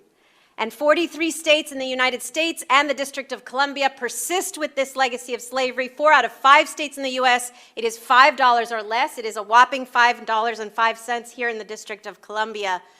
And we have allowed the Restaurant Association to get away with being really the only industry on earth, because we're the only country that does this anywhere on the globe, that says we shouldn't have to pay our own workers' wages. You, the customers, should pay our workers' wages for us. Because if you force us to pay our own workers' wages, we will go out of business, which is the exact same argument slave owners used, tobacco used, cotton used. If you force us to pay our own workers, we will go out of business. And so here we are in 2022 with an absurd wage for the nation's largest and fastest growing industry. It was a crisis, even pre-pandemic. It was overwhelmingly women. 2/3 of these workers were women. They struggled with the highest rates of sexual harassment and poverty of any industry in the US because they had to put up with so much to get those tips. But there were always 7 states that did it differently: California, Oregon, Washington, Nevada, Minnesota, Montana, and Alaska. Not all blue states require full minimum wage with tips on top for this huge industry. And unlike the arguments of the National Restaurant Association, those 7 states actually have restaurants. How many people here are from any of those 7 states? Do we have restaurants in California? Do we have restaurants in Oregon, Washington, Nevada, Minnesota, Montana, and Alaska? Yes, we do. The industry is actually growing faster in those states than it is here in DC and the 43 states. You don't have to take it from me. Last year, David Sirota did an amazing expose in Newsweek, where he actually showed that in the same moment the National Restaurant Association was telling Congress cannot afford more than $2 or it'll put us out of business, the CFO of Denny's was telling shareholders paying 15 plus tips has caused Denny's in California to outperform the system. Denny's has grown faster in California than any state in the US. Why? Because consumer spending is higher, because workers in our restaurants are paid more. And so we know it works. There's no reason other than greed and political power of a trade lobby that has gotten away with it for 160 years and demands to continue to get away with it. But everything has changed.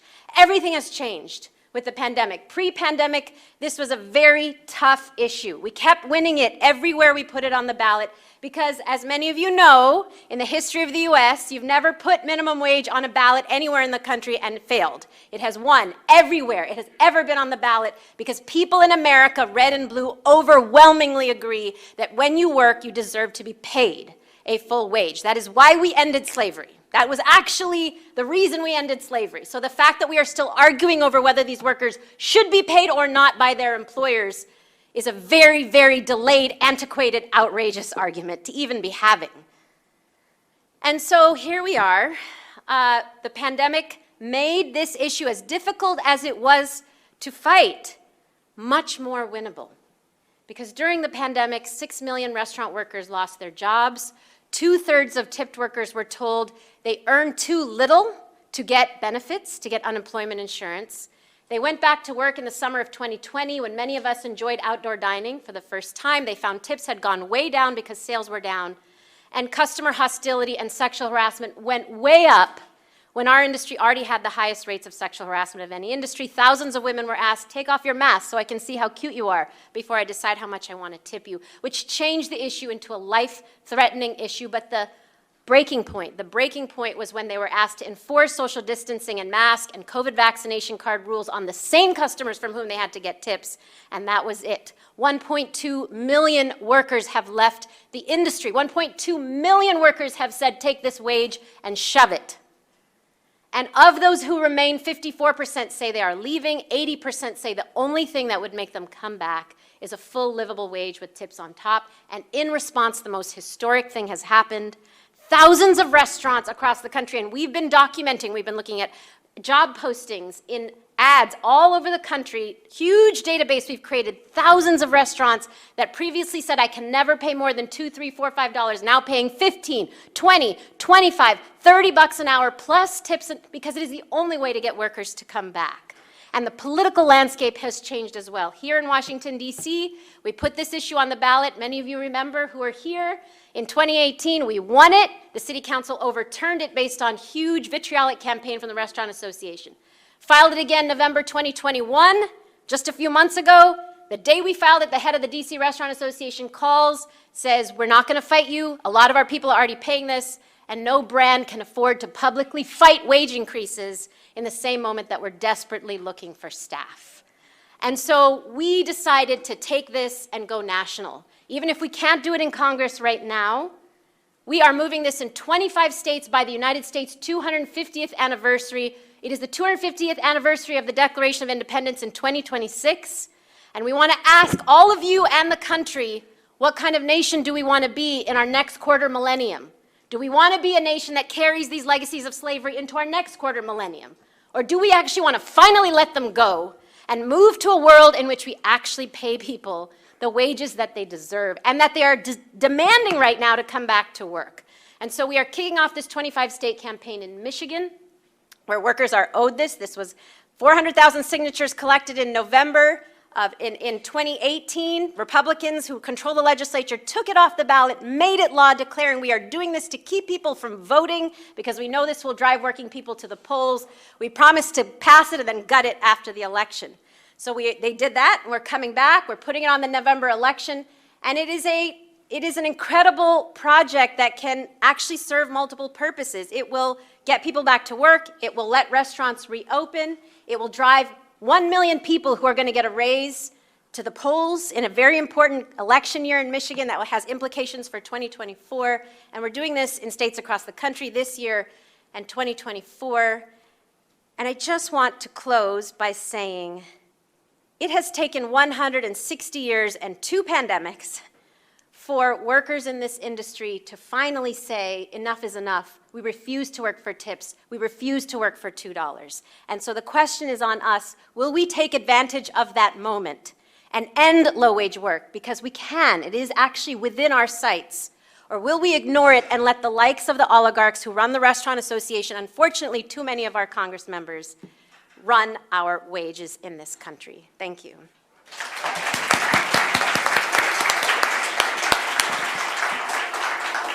Hello, everyone. I'm Sarah Anderson from the Institute for Policy Studies and inequality.org. And what I'm going to try to do today is tell you the story of CEO pay plunder during the pandemic, and I'm going to do it through the story of one company, Tyson Foods. And I have a few slides for that. So what happened in 2020? It was a really rough year for Tyson workers. Tyson had the highest COVID rate of any of the big meat packers. Workers fought for and did get a little bit of hazard pay, $2 an hour, but median pay was $37,000. What would, the picture stayed the same in this version, but this is about Tyson executives. There should be a picture of Chair John Tyson there. And it was a challenging year for Tyson executives as well. None of them met their bonus requirements, but the board felt sorry for them. So they gave them special stock awards to make up the difference. It's hard to imagine why John Tyson needed that extra perk. He was already a billionaire, but that boosted his compensation to $11 million. So what happened in 2021, a very different year for the company?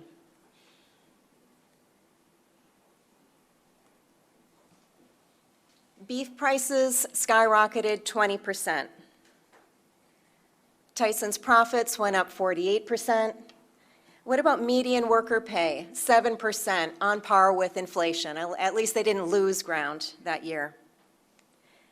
What about at the top? John Tyson's compensation went up 22%, but where you see the really dramatic increase was in his personal wealth, 100%.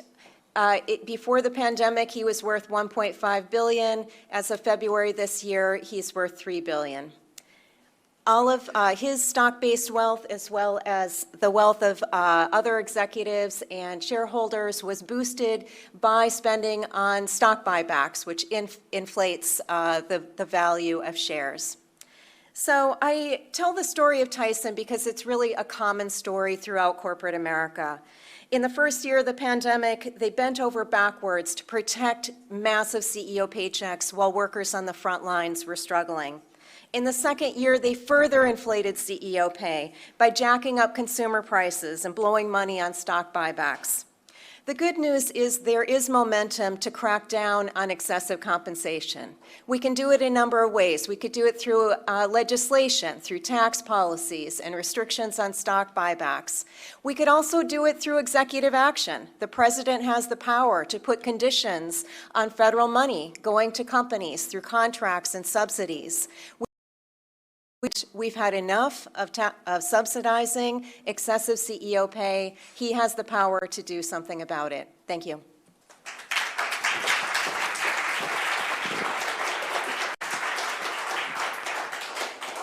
A lot of lawmakers would have you believe that the low-wage workforce is a small number of people, maybe high school students, living at home with their parents. We have two researchers who will tell us a little bit of a different story. If we could come up, Caitlin Henderson from Oxfam and Martha Ross from Brookings.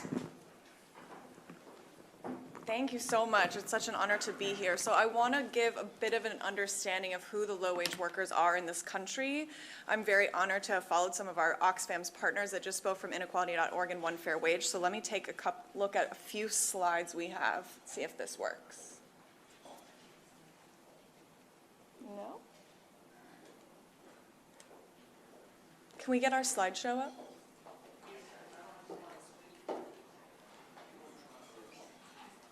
Will you try your clicker? Pardon? Will you try your clicker? See if it works.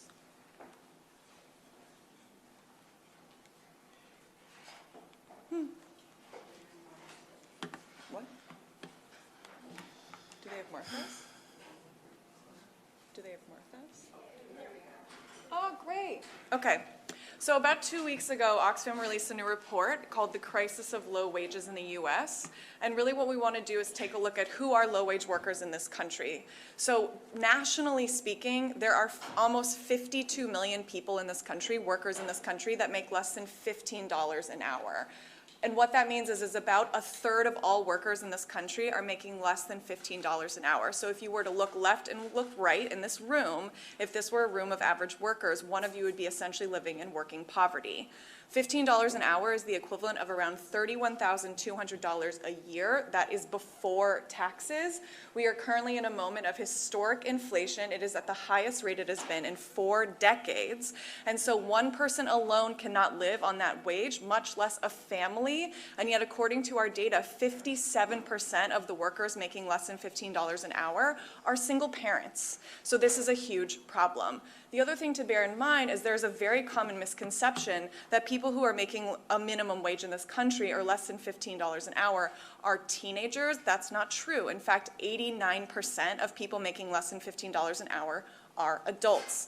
So if you look at the slide, this is a picture of the United States of America. This is from our interactive map that we have on our website. If you want to take a look, you can click on your state. It will tell you how many people in the state are making less than 15 and give you a demographic breakdown.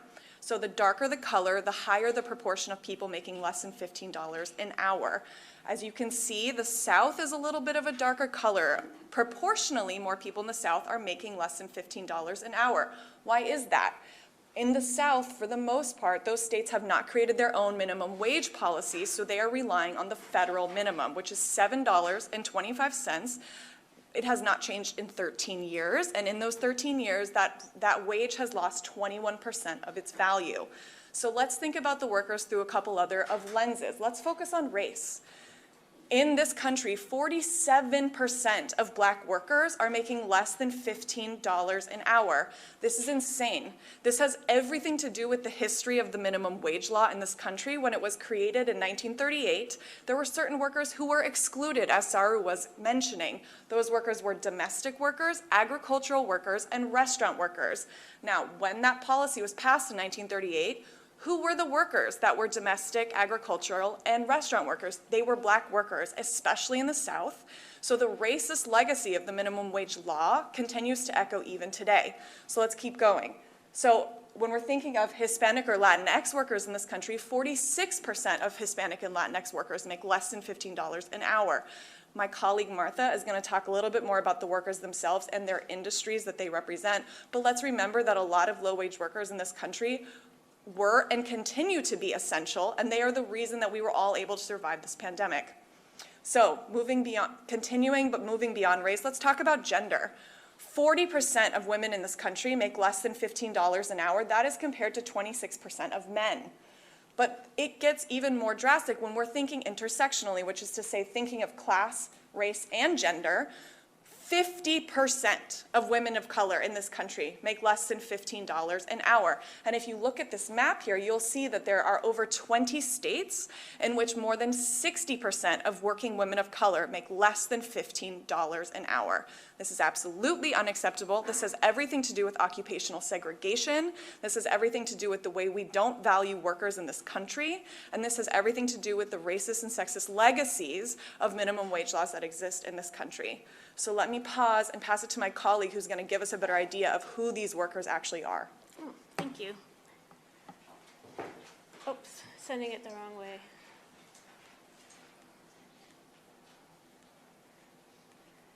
I'm sorry you have to watch me use technology in real time. So I'm going to build on her presentation. I did another analysis a couple years ago looking at the low-wage workforce. We used some different methods and definitions, and if you ask me really nicely later on, I will go over that in detail with you.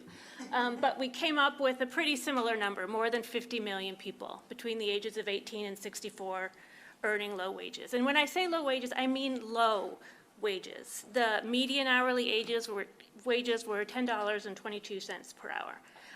At this point, adjusted for inflation, that would be about $12 an hour. And a key lens to think about workers is through their occupations. What is it that they do? There are hundreds of occupations that the Department of Labor has exhaustively documented, and I have listed a number of those occupations on that slide and highlighted some of the most common low-wage ones. And I really took Erica's advice to heart to just like be very blunt and knock you over the head with information. So let me just tell you some more about this. 4.1 million building cleaning and pest control workers. That's janitors, housekeepers, maids. 5.6 million food and beverage serving workers. 3.4 million home health aides. 1.3 million nursing aides. 5.5 million information and records clerks, that's like receptionists, front desk people. 7.7 million clerical workers. 800,000 shipping and receiving clerks. 3.3 million cooks and food prep workers. 600,000 packers and packagers. So let's zero in on a few of those occupations and look at specifically at their wages. Fast food and counter workers, 3.1 million of them. Average hourly wages, $12.53 an hour. That's about $26,000 if you're working full year, full time. 3.3 million cashiers, on average $12.87 an hour. $13.31 for childcare workers. $14.22 for home health aides. 1.3 million. And of the 1.3 million nursing assistants, $15.99 an hour. And 3 of these occupations, childcare workers, home care aides, nursing assistants, carry out some of the most important work on the planet. They take care of our youngest children. They take care of people who are sick, who have injuries, and who have disabilities. Workers in these occupations are overwhelmingly female, overwhelmingly people of color. So this is an example of how we have systematically devalued care work, both the work itself and the workers. But isn't there some good news? Haven't wages increased? Yes, but you can't look at that in a vacuum. And set aside inflation for a moment, even though it's very important. I want to focus on nominal wages because even when inflation is not a problem, these increases are not enough. When wages are so low to begin with, a small increase is not going to make that much of a difference. So wages have gone up 5.6% over the past year. So let's see what that translates to. Fast food and counter workers, they're up to $13.28. Cashiers, they're up to $13.64. Childcare workers, $14.11.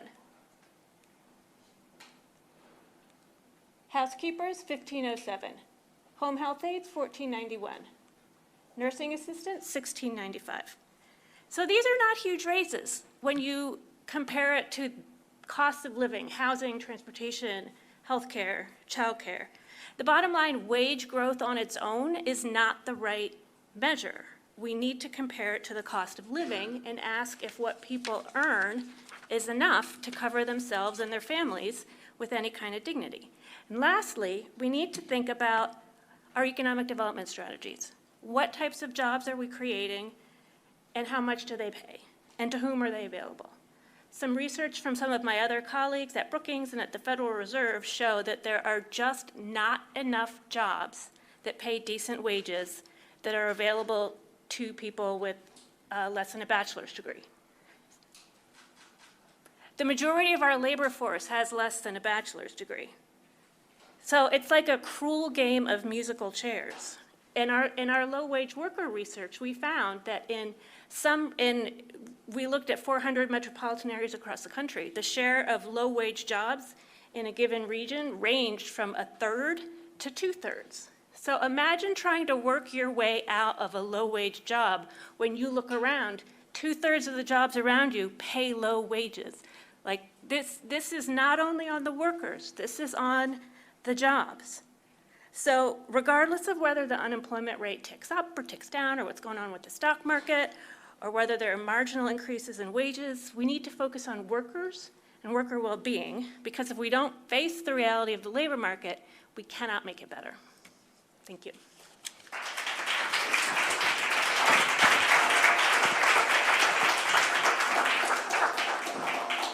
Shauna Thomas, co-founder of Ultraviolet, and Fatima Goss-Graves, president and CEO of the National Women's Law Center.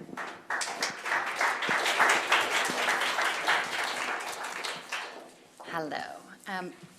So I'm here as a white woman, a parent, a sexual assault survivor, and an activist who believes that eliminating structural racism and sexism is a prerequisite to taking down oligarchies and reclaiming democracy. Because here's the reality. The economy is sexist. Women's exploitation is essential to the consolidation of wealth and the dismantling of our democracy. The situation grows more acute, exploitative, and violent when you layer race, education, sexual orientation, and other gender identities. It costs more to live as a woman than it does a man. It costs more to be Black, brown, or indigenous. It costs dearly to be trans. The point is, if you're not a white man, you're paying more to survive and receiving less for your labor in return. If American women earned minimum wage for the unpaid work they do, they would have made $1.5 trillion last year. That's made possible by a fiction, a story about women's role in society, about race and gender hierarchies, and through policies, or lack of policies, that force us to carry pregnancies we don't want, to endure rape and harassment, and accept unequal pay for equal work. And here's some of the impact. In nearly every state, more than half of women of color earn less than a living wage, as we just learned. More women live in poverty than men. 1 in 5 women at least are sexually assaulted. Women hold 2/3 of student debt. In this pandemic, we lost the most jobs and we're nowhere near recovering. Republicans want more of this inequity and exploitation. This Democratic administration has not yet proved they want less. They had an opportunity to ensure that caregiving would be paid for as essential infrastructure, to catch the US up to nearly every other country in the world with paid leave, childcare, raised wages. When Democratic senators divorced many of those policies from the infrastructure bill that passed last year, they threw women under the bus for politics, bridges, and construction jobs that mostly went to men. Democrats, of course, are the party open to a pathway to change. Some of our biggest champions, like Congresswoman Jayapal, who I think is going to be here, is one of them. But it's going to take all of us, including men, to make these changes happen. These are not women's issues.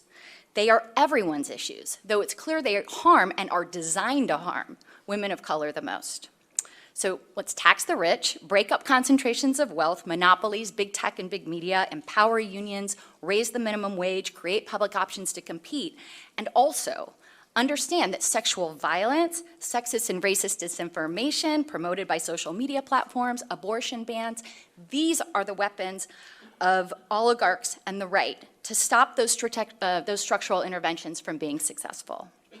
So look, our economy doesn't have to be bad for women, it is a choice. Women of color are exploited and undermined as a rule, as a requirement to make the economy we have work. If we fix that, we have a path to fixing our economy and our democracy for everyone.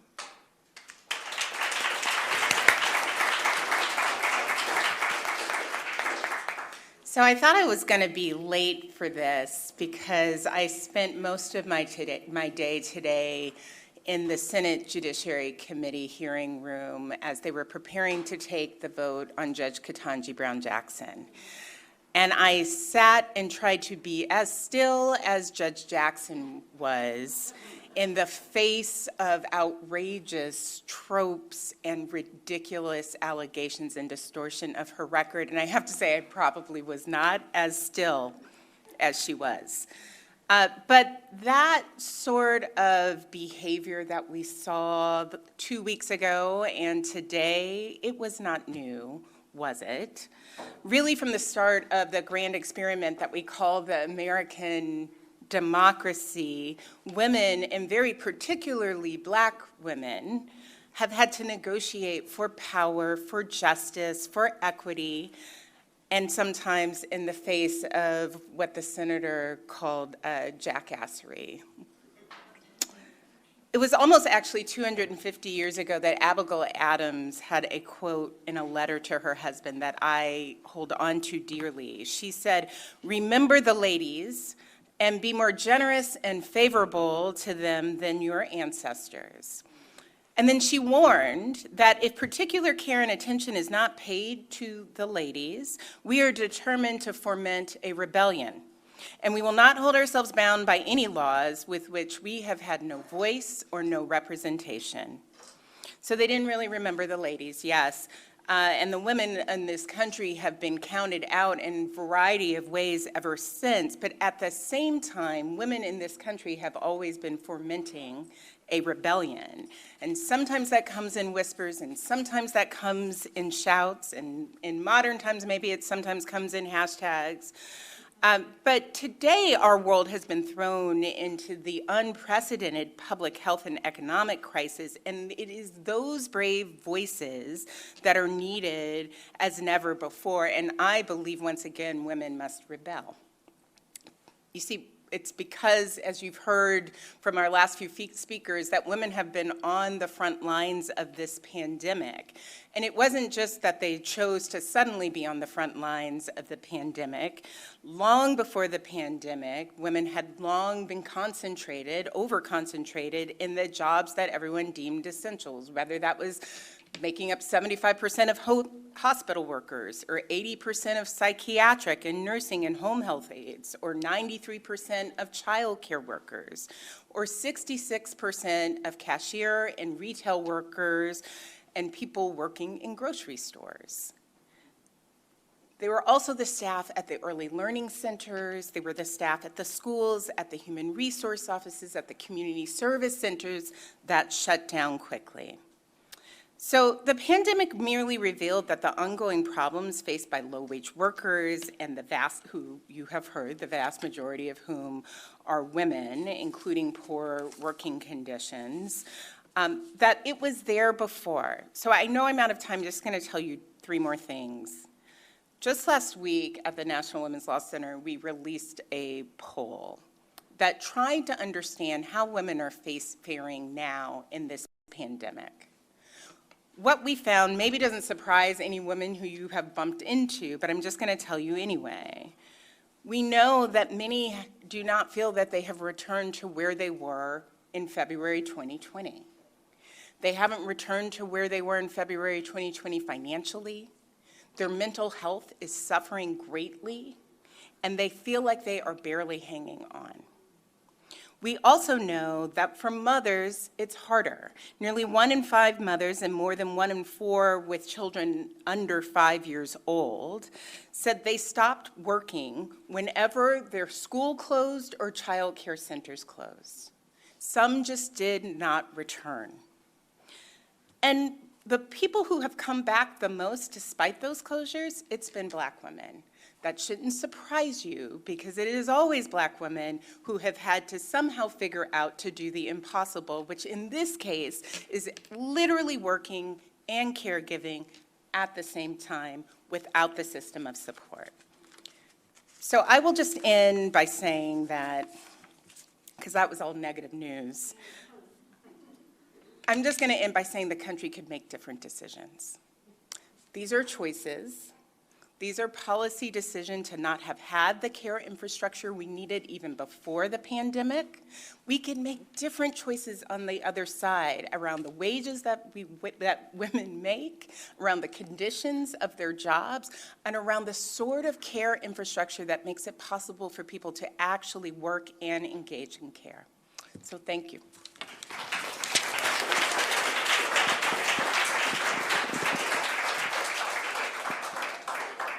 And to talk about what one small change, what a big difference one small change could make, we have Nancy Cohen, president of the Gender Equity Policy Institute. Nancy? Thank you, Erica. Hello, I'm going to try to get my slides working here.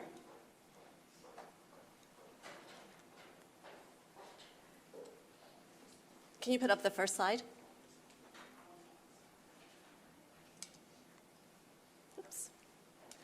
$3.26. That is all a restaurant owner in New Hampshire has to pay a waiter for an hour of work. Why? Because the market has decided this is the value of her labor? No.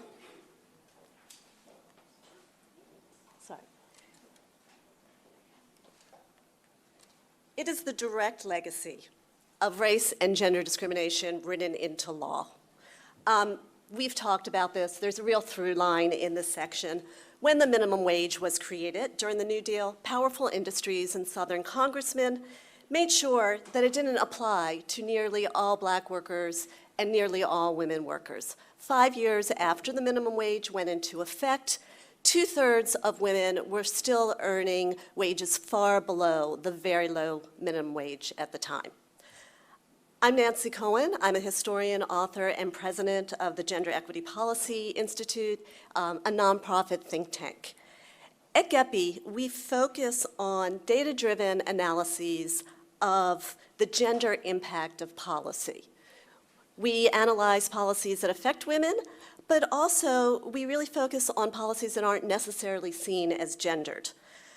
The goal is to help policymakers advance equity and well-being and equality and create an economy that works for all people and all working families.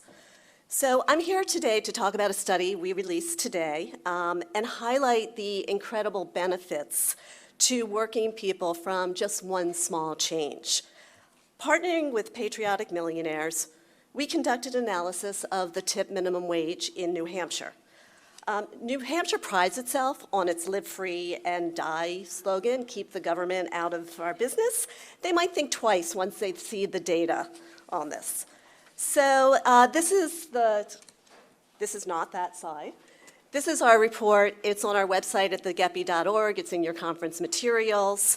Let's start with the current conditions of the tip minimum wage. This is a gender justice issue because 73% of tip restaurant workers in New Hampshire are women. $14,902, that's the median income for tipped women workers in the state. To put that in perspective, childcare for one child costs over $10,000 in New Hampshire. 1 out of 5 of these women have earnings below 150% of the federal poverty level. So this is where we, and I think this conference in a bit, transitions to solutions and positive solutions. So changing the minimum wage in New Hampshire, eliminating the sub-minimum tip wage and raising it to $15 would have enormous benefits, particularly for women. So this graph shows that tip workers in New Hampshire would see their income from wages nearly doubled by a $15 minimum wage. That's nearly a $20,000 raise across the board on average for men and women.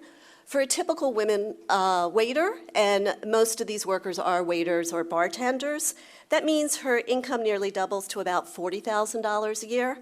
Full-time workers would see their income boosted to close to $50,000 a year. So small change, raise the minimum wage, leads to a big difference and huge benefits for low-wage women workers. So we're seeing a real appetite for this type of data-driven gender impact analysis. In California, we released a report on climate funding in the state. And by doing this data analysis, we showed that predominantly white, rural, majority male regions would receive 13 times per capita the funding that majority people of color, women, and urban districts would receive. You know, and it turns out that when you tell elected officials that they get a failing grade on gender and racial justice, they act. So they convened a hearing on climate inequities, and working with our partners in the environmental justice movement, we were able to help direct $800 million in new funding to address climate impacts in communities that are working class, people of color, and majority women. So this type of analysis can be a game changer, and we're really proud to partner with patriotic millionaires who recognizes that this matters. And I think this whole section where we're talking about women, and particularly women of color, really highlights that if we want to create a real democracy that works for working people and working families, women matter and gender matters. Thank you. Thank you. We asked Nancy to drill down into one state, New Hampshire, live free or die. Let's look at what's happening on the federal level. So our earlier speakers said 50 million plus people could be affected if we raised the minimum wage to $15 an hour and eliminated the sub-minimum tipped wage. There are two pieces of competing legislation in Congress right now. Let's look at the first one. The first one is a law proposed by Mitt Romney and Tom Cotton to raise the minimum wage to $10 an hour by 2025. They do not address the sub-minimum tipped wage at all. They have overlaid their bill with a very significant anti-immigrant component to it. And of all of the Republicans in the United States Senate, a whopping 5 Republican senators are on this bill. So 5 Republican senators think that several years from now, we should raise wages to $10 an hour. Those 5 visionary folks, Tom Cotton, Mitt Romney, Shelley Moore Capito, Susan Collins, and Rob Portman. I think it's worth pointing out that Tom Cotton from Arkansas, his state already has a minimum wage of $11 an hour, so he's actually proposing legislation that would reduce the pay of the people in Arkansas.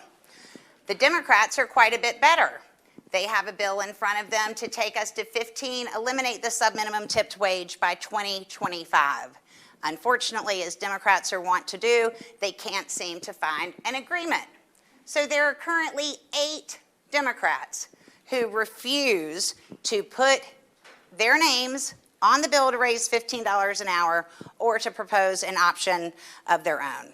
Those are Maggie Hassan and Jean Shaheen from New Hampshire, the state that we just learned what a small change, what a big difference that would make. Tom Carper and Chris Coons, Joe Biden's best friend in the United States Senate. Angus King from Maine, John Tester from Montana, and of course, everyone's favorite 2 senators, Senator Manchin and Senator Sinema. So that's a legislative update for you on that. Let's see if we can't make some change. So how do we make change? I'm going to invite Latasha Brown up to talk about how to create a radical reimagining of our future.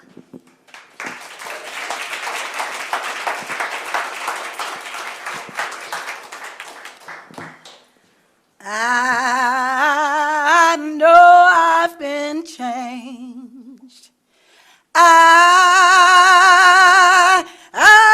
know I've been changed. Oh Lord, I know I've been changed. You know the angels in heaven done sign my name.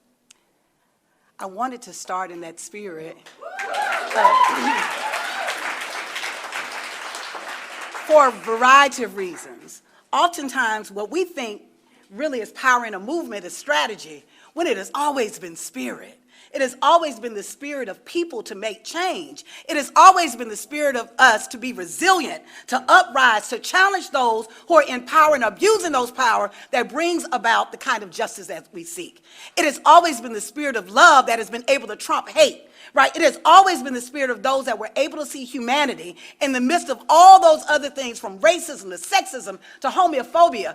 That is what has changed. And oftentimes the very thing that we have access to as human beings is the very thing that we minimize or we marginalize or we overlook altogether.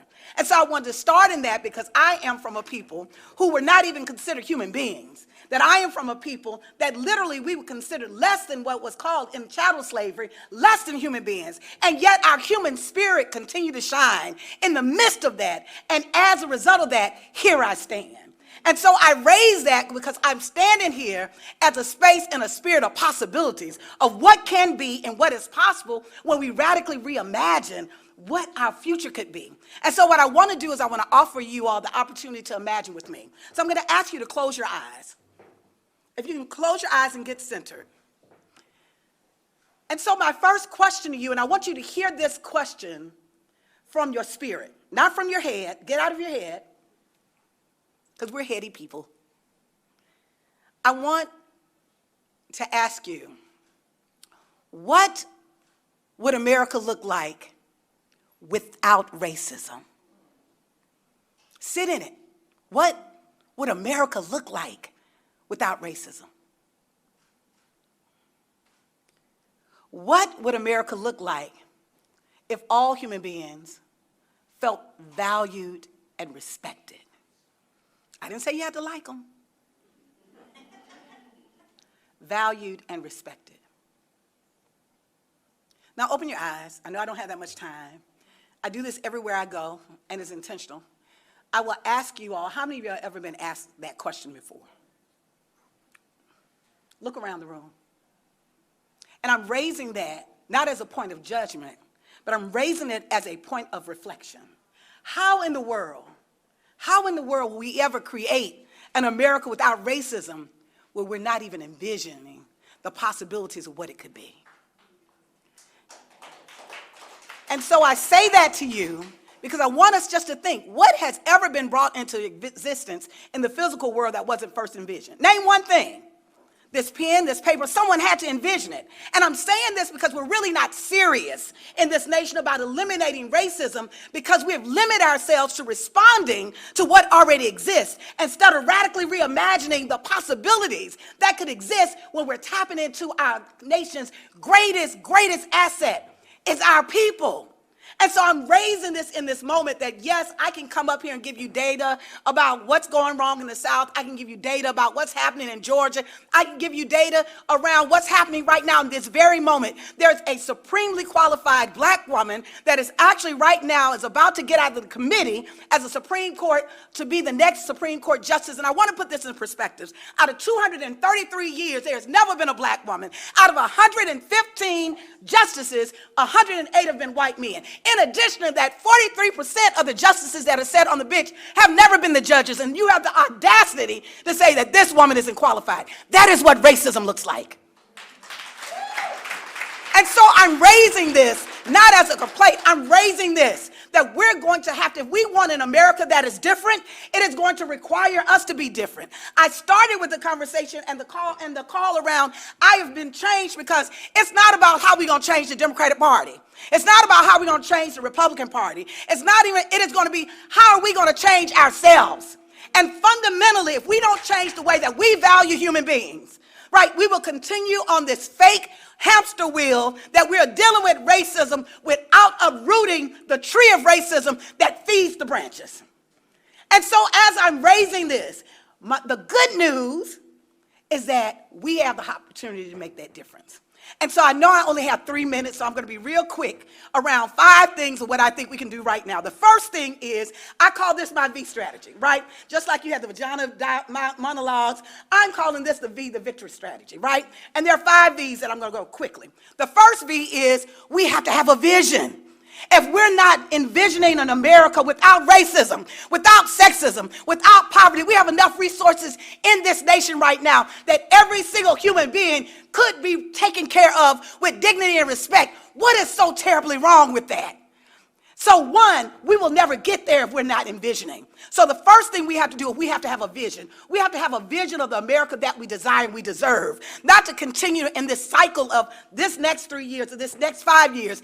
I can actually imagine not just living in the wealthiest country in the world, I want to live in the healthiest country in the world. I want to live in the most just country in the world, the most equitable country in the world. I want to live in a country that literally we can shift the dynamics of how we value human beings. And it is possible. It is literally more of, it is not about a political position, it is about our political will.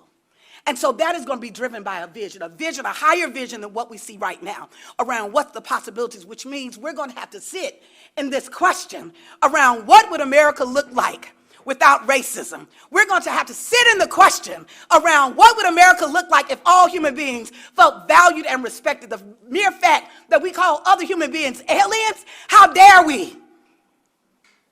And I'm raising that in the context because what we have to do is be honest with each other. We have to have the courage to literally tap into that which we're all born with. That is the human spirit, the desire to be loved and taken care of, the desire to actually have our agency and operate. Which of us don't have that? So how dare we think that others don't? And so in the space of that, The first one is vision. The second one, because I know I got 2 minutes, I'm going to be real quick, y'all. The second one is around voice. This is not the moment that we can just sit back and complain about what is happening.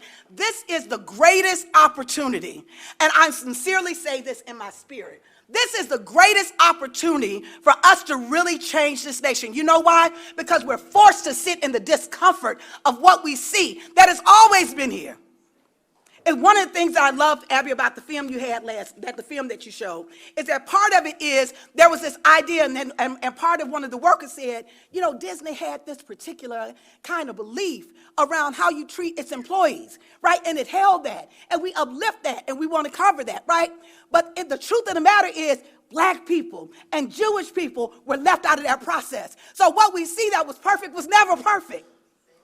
We got to get perfect. So we have that example. We've got other examples. We've got to go to higher ground. That is going to require us to radically reimagine what is possible if we're literally tapping into a simple value that is based on the love of humanity. What does that world look like? And then the third V I'll put is around victory. We have to shift this notion of victory that is about you got to lose in order for me to win. In order for me to win, you've got to lose. The bottom line is that America's not set up right now that we can actually support pluralism. I don't ever expect everybody to be on the left or the right. Hell, I don't even agree with my own self in the same week. So how dare I not give grace and space for others? But if we had a value, a mutual value, that said that all human beings had value, then we can fight about everything else. It is the value, you all. It is not the politics. It is what we value or what we don't value that is literally killing us and preventing us from being at our highest and our best selves. The fourth V, and I'll be real quick because I know I'm past my time. The fourth V is around when we're talking about our values and our victory. What are the values? What do we really believe? Are we literally looking at people over profit? Are we literally looking in a space that we're talking about integrity versus how we're going to move around my interests?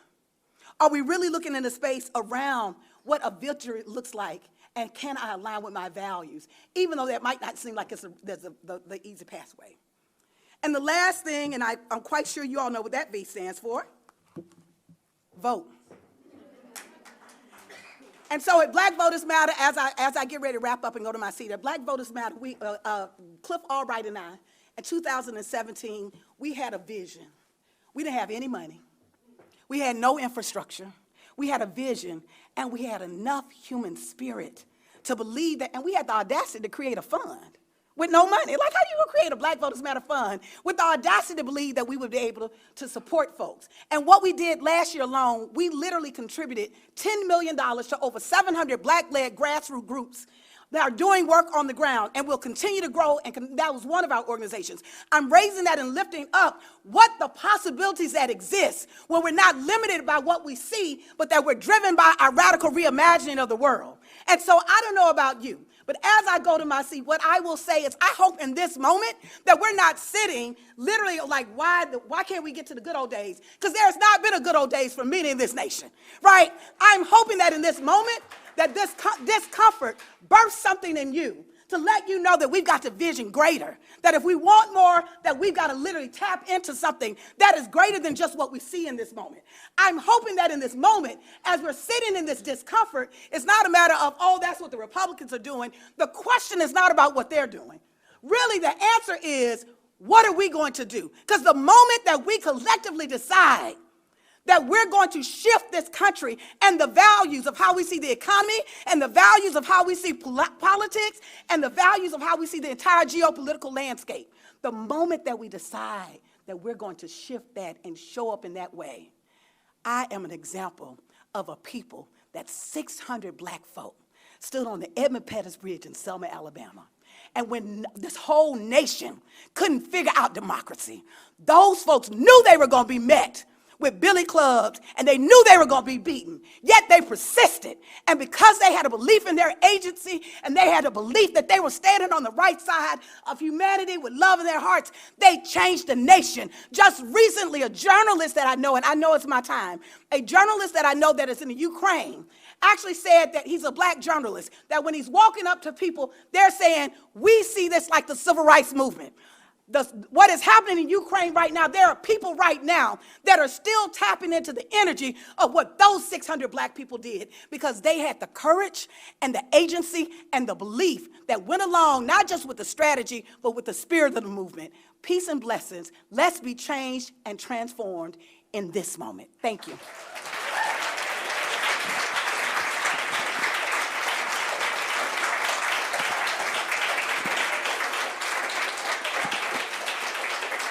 I'm so glad I don't have to follow that, but I know one person who probably can. Pramila Jayapal, thank you so much for being here, Representative Jayapal. Oh my God, I could listen to my sister LaTosha Brown all day. Thank you for saying it, sister, just like it is. And good evening, everybody. It's really wonderful to be with you. I'm going to have to get going for votes. Hopefully we can make it through the panel, but I wanted to just start by saying I think what LaTosha has been talking about is really the truth that we are still trying to put out there as everybody's truth. And I say that from having come from a reporter roundtable today, and then a meeting with the Washington Post Ed Board, and as the chair of the Progressive Caucus, I can just tell you we are constantly fighting for a narrative that is not the narrative that is always out there. It's like Lawrence O'Donnell said on a show one day when he was talking to Rachel Maddow, and he said, you know, to sign up to be the chair of the Progressive Caucus is to sign up for frustration. And I don't agree with that. I actually think it's to sign up for vision. Because what I have always said, and what LaTosha is talking about, is that being a progressive just means that you are the first to the best and most just idea. And then everybody else has to catch up with you. And we are creating the movement, you are creating the movement of what that possible looks like. And we have to hold on to it, regardless of the number of people that tell us it's not possible, which happens all the time. We're organizers. I'm an organizer 20 years before coming to Congress as an organizer for immigrant rights, for economic justice. And constantly people would say, you know, you just have to be practical. You have to think about what's possible. Well, just remember that the possible is not static. We create the possible with our movements and with our organizing. And so it's really because of you and the work of thousands of activists and organizers across the country that we are in a place where, surprisingly, I will say for myself, surprisingly, the President of the United States has been moving a narrative that is a very progressive narrative around tax policy in this country. And I don't want to take anything away from the president because he is doing it from the bully pulpit of the White House, but I want to be clear about how we got there. I want to be clear about how we got there. It's the collective work of organizers across the country, Fight for 15 organizers, patriotic millionaires, projects that you all have funded across the country, the Occupy movement. I mean, we can go back and look at the reframe of wealth and wealth equality and inequality in this country and inequality in this country, and you can see the ways in which the movement has changed the narrative. And that is something that, as frustrated as we might be with everything we haven't achieved, and believe me, I know that.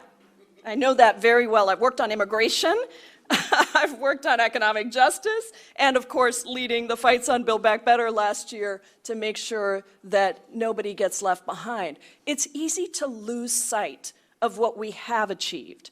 And so I just wanted to take a minute to say, celebrate our movement for a minute, because we do have a different narrative that is not a trickle-down narrative. It is not a narrative that everyone's paying their fair share. It is a narrative from the very bully pulpit of the White House that we need to change the way in which our tax system works and the way in which racial justice is taken into account across the country. We haven't convinced everybody. We haven't. We have two small majorities in the House and the Senate. And that is something that we are dealing with every single day. And so, you know, as we think about this, I think I wanted to say I know a little bit about movement building because Right after 9/11, I started an organization that ended up being the largest immigrant advocacy organization in the country, and we ended up one of the largest in the country and the largest in our state. And we ended up passing some of the most progressive policies in our state. And we also, thanks to the Fight for 15, I was also on the committee that made Seattle the first major city in the country to pass a $15 minimum wage. And guess what people said back then? Not possible. Crazy. You Seattleites are socialists, you're too liberal, it'll never work across the country. And it took us a long time and a lot of organizing to get it through to the top levels, but we did finally, for the last couple of sessions that I've been in Congress, we have passed $15 minimum wage. We are working, we have passed the PRO Act, we have passed a number of things in the Senate, and they get stalled. We have passed a number of things in the People's House, and they get stalled in the Senate. And so just to reframe again how we think about movement building in our country and how we think about the possible, because I know that's the panel we're going to have, I think we have to remind ourselves of the tremendous work that has been done by organizations like Black Voters Matter and all the others that you've been hearing from, but also from the ability that we've been building in Congress to build more progressive power. I didn't run for Congress because I wanted to be a member of Congress. It's actually an honor and a real challenge. And for an organizer, what we're trying to do is break open a corrupted system and build progressive power on the inside. And that's what we've been working to do. And so as we have showed people that strength emerges in times of crisis, you have seen people change their idea of what's possible inside of elected office. Because it's really, in many ways, much easier to not have to push the red or green button every day, multiple times a day on a vote. It's much harder to think about how to govern, but neither thing can happen without the other. You need the organizing on the outside, and you need the organizing on the inside. And so today's Progressive Caucus in Congress that I'm proud to chair is now 98 members strong. We have grown substantially over the last couple of years. We passed rules reforms that actually help us to leverage our power as a voting bloc. And in that process, the same thing happens that happens on an organizing campaign, which is that strength emerges in times of crisis. And our movement can tolerate losses. It can tolerate losses as long as people see us fighting for them, as long as people see us standing up for them. And so no matter what city I'm in, there is somebody on the street, a cab driver, a bus driver, who will stop whatever they're doing and say, thank you for fighting for us. And I think that is the thing we have to remember. We don't have to win every fight, but we do have to fight and build the momentum for a more progressive country and a more just country. And we have, in spite of the fact that I'm the Progressive Caucus chair, I would argue we've done more for this country in 1 year of Democrats with control of the House, the Senate, and the White House than we have seen in recent history. And remember that the recovery during the Obama administration was incredibly different than what we've seen today. Because so much of rising wages, people have higher wages today. The unemployment rates are down so much earlier than we had ever anticipated, than any economist had anticipated. And even though we haven't been able to keep some of our most successful programs, we showed what is possible. When you pass the child tax credit, you can cut child poverty by 40%, right? And so I'm excited to be with you today, and also to say that when I was with the Washington Post, I said one thing we need to consider is, and this gets to what Latasha was talking about, what she and I have talked about so much, is that we should really think about our base as the new swing voter. They're not new, but this idea that the swing voter is only white people, primarily white people in suburban areas or rural areas, is a complete misnomer. because our base of young people, of folks of color, of folks who are experiencing poverty, that base has lost faith in government. So yeah, they won't vote for a Republican, but they also won't vote for a Democrat because they're not sure that the system can be fundamentally fixed. And so our job is to convince people that that is exactly when the other side wins, is when people give up hope that we can do anything about it. So I'm excited to be with you today and to tell you that I'm happy to go out on the road and sell what we have done in 1 year, and nothing is inconsistent with also wanting more. There is nothing inconsistent about those two things. The vision we hold is too big to accomplish in 1 year. The things that have happened in the past, the imperfect union that was mentioned before, is too hard to fix in 1 year or one term.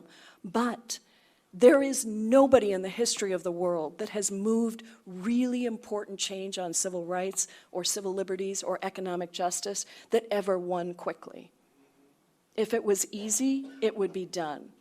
And the champions are the people that you all are working with, you all are funding. It's really the movement across the country and in Congress that has to continue to believe that it's worth fighting for. It is all worth fighting for. So anyway, I'm really thrilled to be with you today and looking forward to this discussion. Thank you all so much. Thank you so much. Such a great champion for our values. I want to pull up two people now who are on the front lines of building people power. Will Westlake, who's an organizer with Starbucks, come on up. And Stuart Applebaum of Amazon. And then the panel's after this. Oh, yes, yeah, so it's right after this. Will, go ahead. Hello. I'm here today because about 8 months ago, there were 45 baristas in the city of Buffalo, New York, that came together and said that they wanted a union. And when we did that, we asked that the company sign on to a set of fair election principles, that if they were going to break the law, that they would arbitrate with us, that if they were going to hold mandatory meetings, that they would give us equal time, and that they would respect the right to organize in this country. But that didn't happen at Starbucks. The very next day, Ross Ann Williams, the president of North America, flew into Buffalo with a team of over 100 managers for 20 stores, and they had a very clear goal, which was to make sure that no store was able to organize, that no partner, which is what Starbucks calls its employees, was able to exercise their right to organize. And they have spent now over $1 billion in this effort over 8 months to stop us. And yet, in spite of all of that, we now have 10 Starbucks stores that are unionized nationwide. And we have 180 stores that have filed for elections that are coming up in the next couple of months.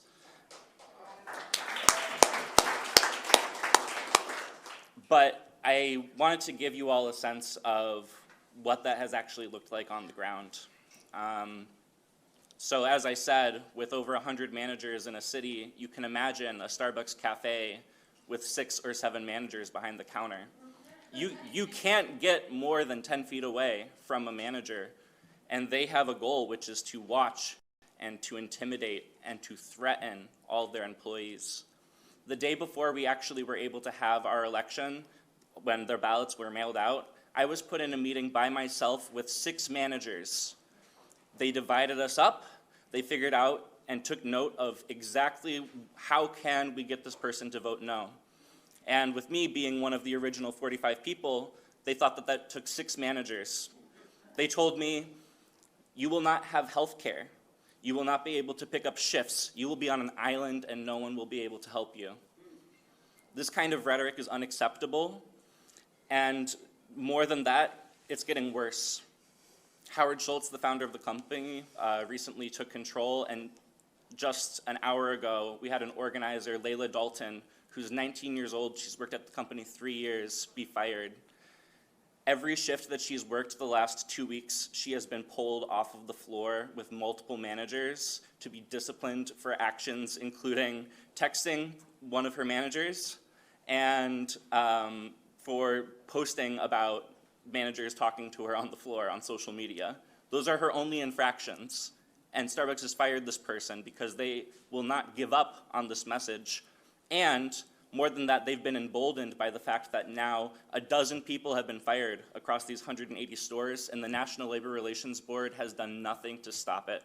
This is supposed to be the Biden board. This is supposed to be the most pro-union labor board that we've seen in a century, and yet they haven't even put forward rules yet at the state to actually reform away from the Trump-era labor board.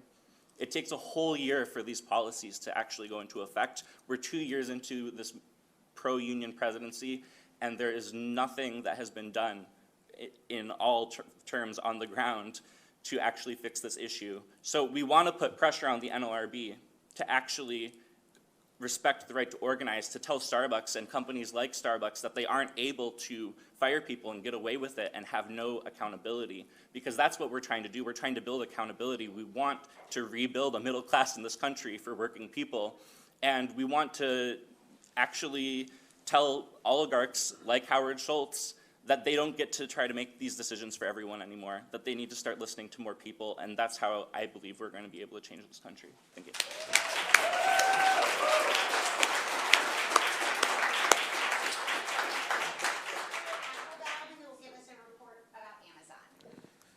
Hello, everybody. Amazon is transforming industry after industry in this country, from commerce to logistics to technology and so many more. Amazon's business model is feasting off of public subsidies, paying little or no taxes, and mistreating and dehumanizing its employees, and that is unacceptable. And the importance of this fight transcends Amazon itself, because we do not want Amazon's model for treating workers to become the model for the future of work in this country. When workers at an Amazon warehouse in Bessemer, Alabama, spoke out and demanded a union last year, it was seen as a quixotic effort by the retail, wholesale, and department store union to take on one of the wealthiest and most powerful companies on the planet in a part of the country that has often proven difficult for union organizing efforts. But in the process, these workers ignited a movement that is being felt all over the country. The results of that first election for union representation over a year ago were thrown out by the NLRB because of the company's outrageous, improper, illegal behavior. And those Bessemer workers are now waiting for the final results of their government-mandated rerun election last week. But also last week, workers at a warehouse in Staten Island became Amazon warehouse workers anywhere in the country to form a union with the Amazon Labor Union led by Chris Smalls.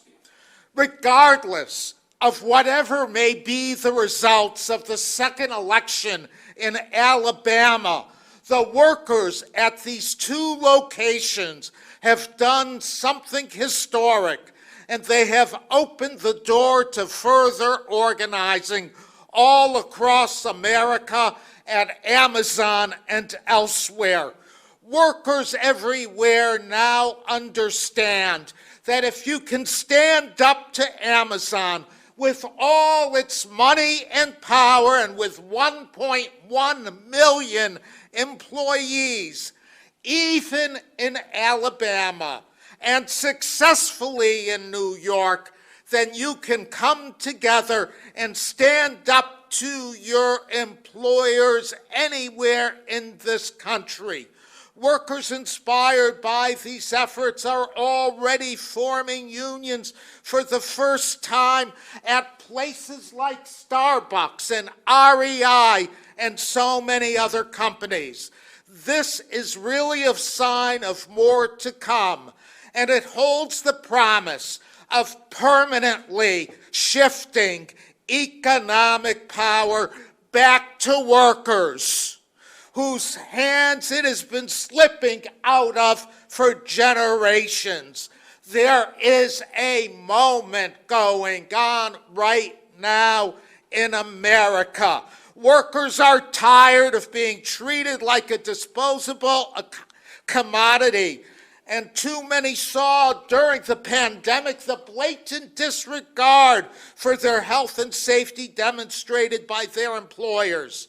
They are tired of being treated like robots. They are tired of dangerous working conditions brought about by automation that makes work faster and more repetitive, grinding workers down both physically and psychologically.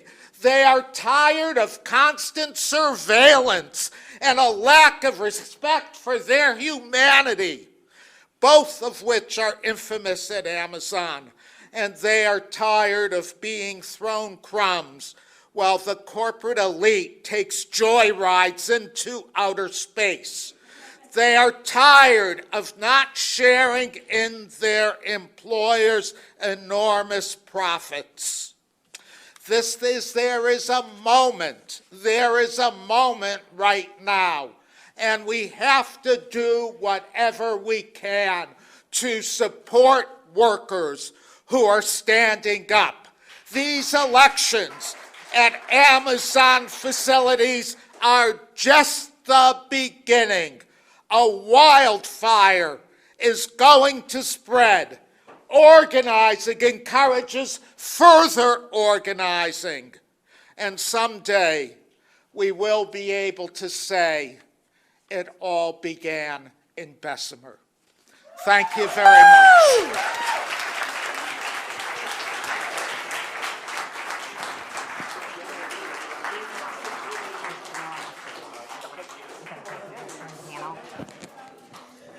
All right, y'all, that was awesome.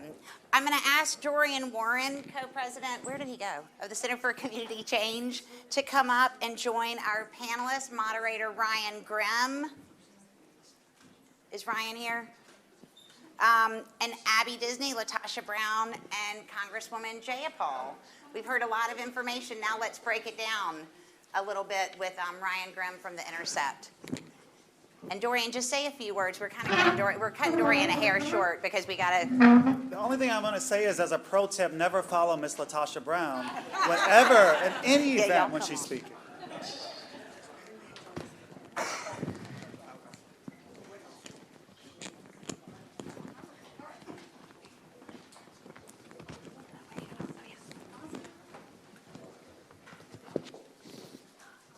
Dorian, you want to say a little something to start, or do you just want to get right into this? Okay, we don't have a whole lot of time for this, so get right into it. I think everybody knows everybody up here from today. Welcome to you all. So let's just jump right into it.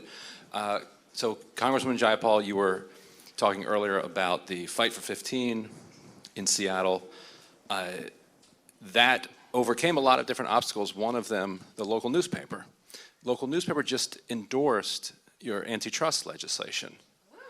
This is a surprising development given this paper, and also given who the big customer in Seattle is that has been, viciously opposing this legislation. So how did this come about, and what's the path? Because my understanding is that we could actually see this become law this year.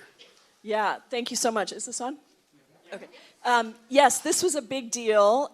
We passed a bipartisan package of antitrust legislation out of the House, and after a 16-month investigation, including my Ending Corporate Monopolies Act, and I've been working with the Seattle Times over a couple of years, actually, just to keep them updated on what we're doing, how it affects things, but also, if you watched any of the hearings with the big CEOs, we really honed in on Google's ad market and the way in which Google's ad market really throws small businesses and journalism out completely.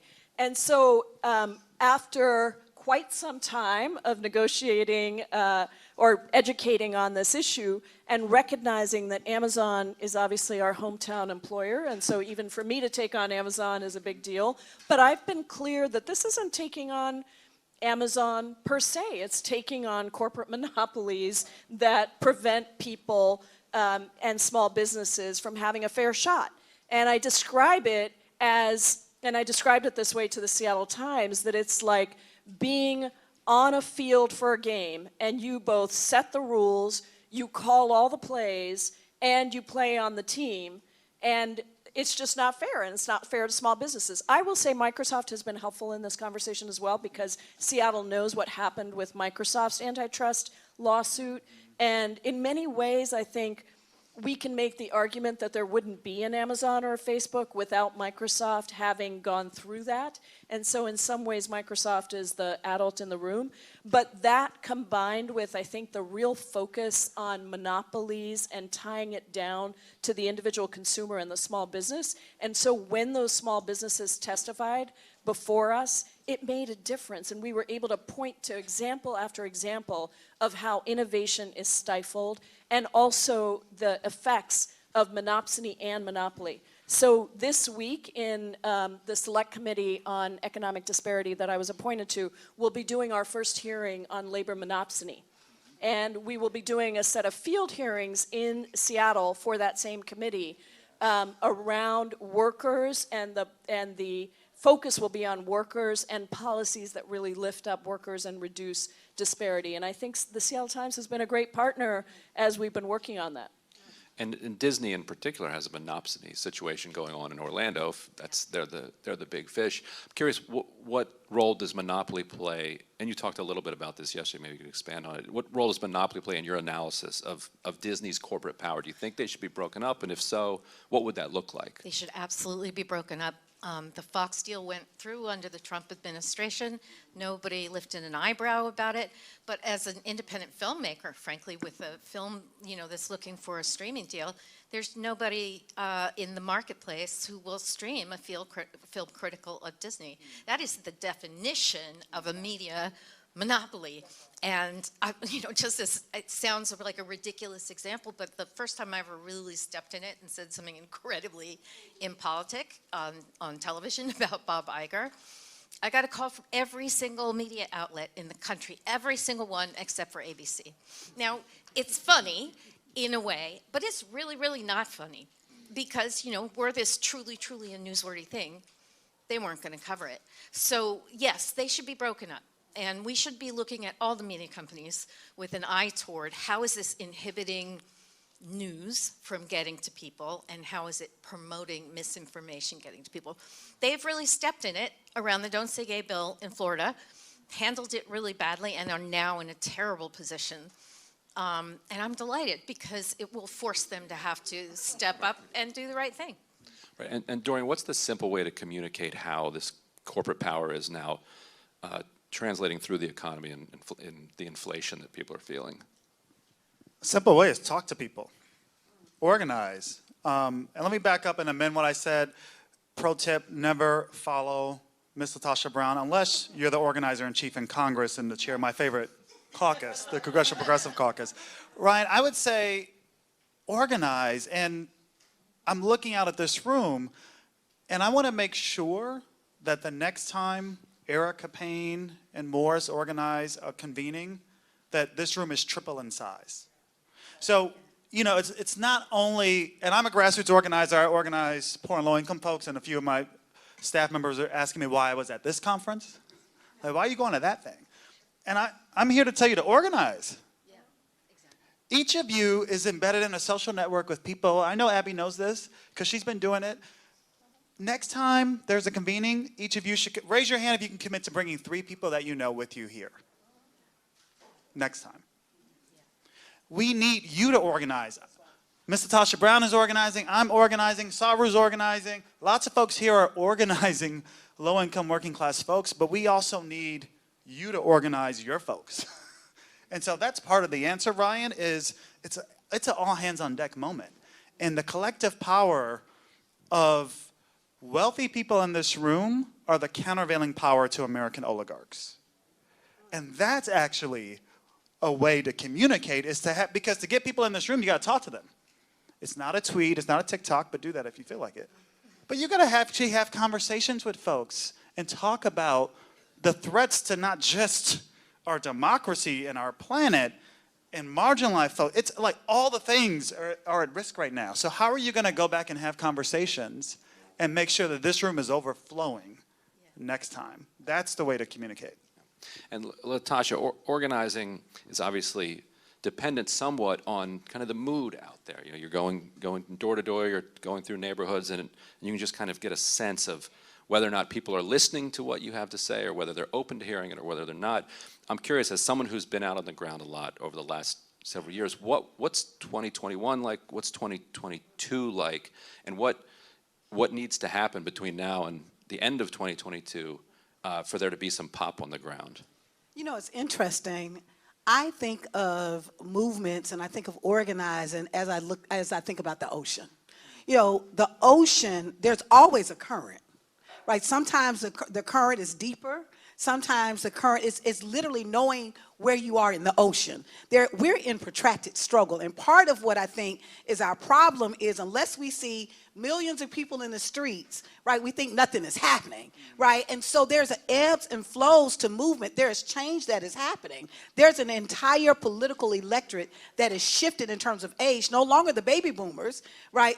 The baby boomers, the dominant voting base, right? Now you have a younger electorate that is more tolerant, has a much broader understanding of the world. How are we tapping into that and shifting a whole political landscape around that? And I'm raising that because I think it's important for us to get out of this notion of this transaction in organizing, that the transaction in organizing comes from we're going to round people up and get them to do what we want them to do, right? No, instead of us really, I really don't understand, I really don't know if we understand how extraordinary this moment is.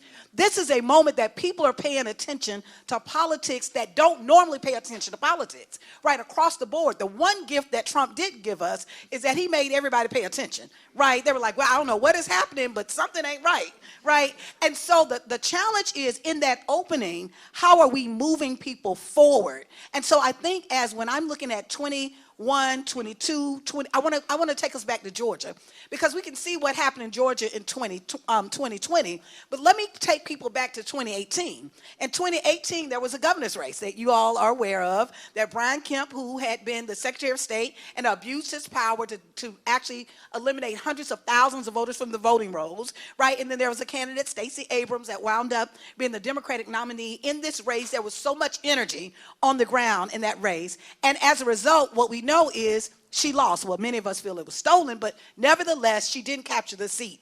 Normally in an election, right, when you're in transaction, that's when people disengage. It was like, oh, we lost and we're going to disengage. But we had organized, and we had organized an infrastructure that in that moment, what we were able to take that anger and that frustration and redirect it. And we were redirected in such a way that 2 years later, what happened? 2 years later, we had the highest turnout ever. Stacey wasn't on the ballot, so it wasn't about Stacey. It is about, there is an element, right?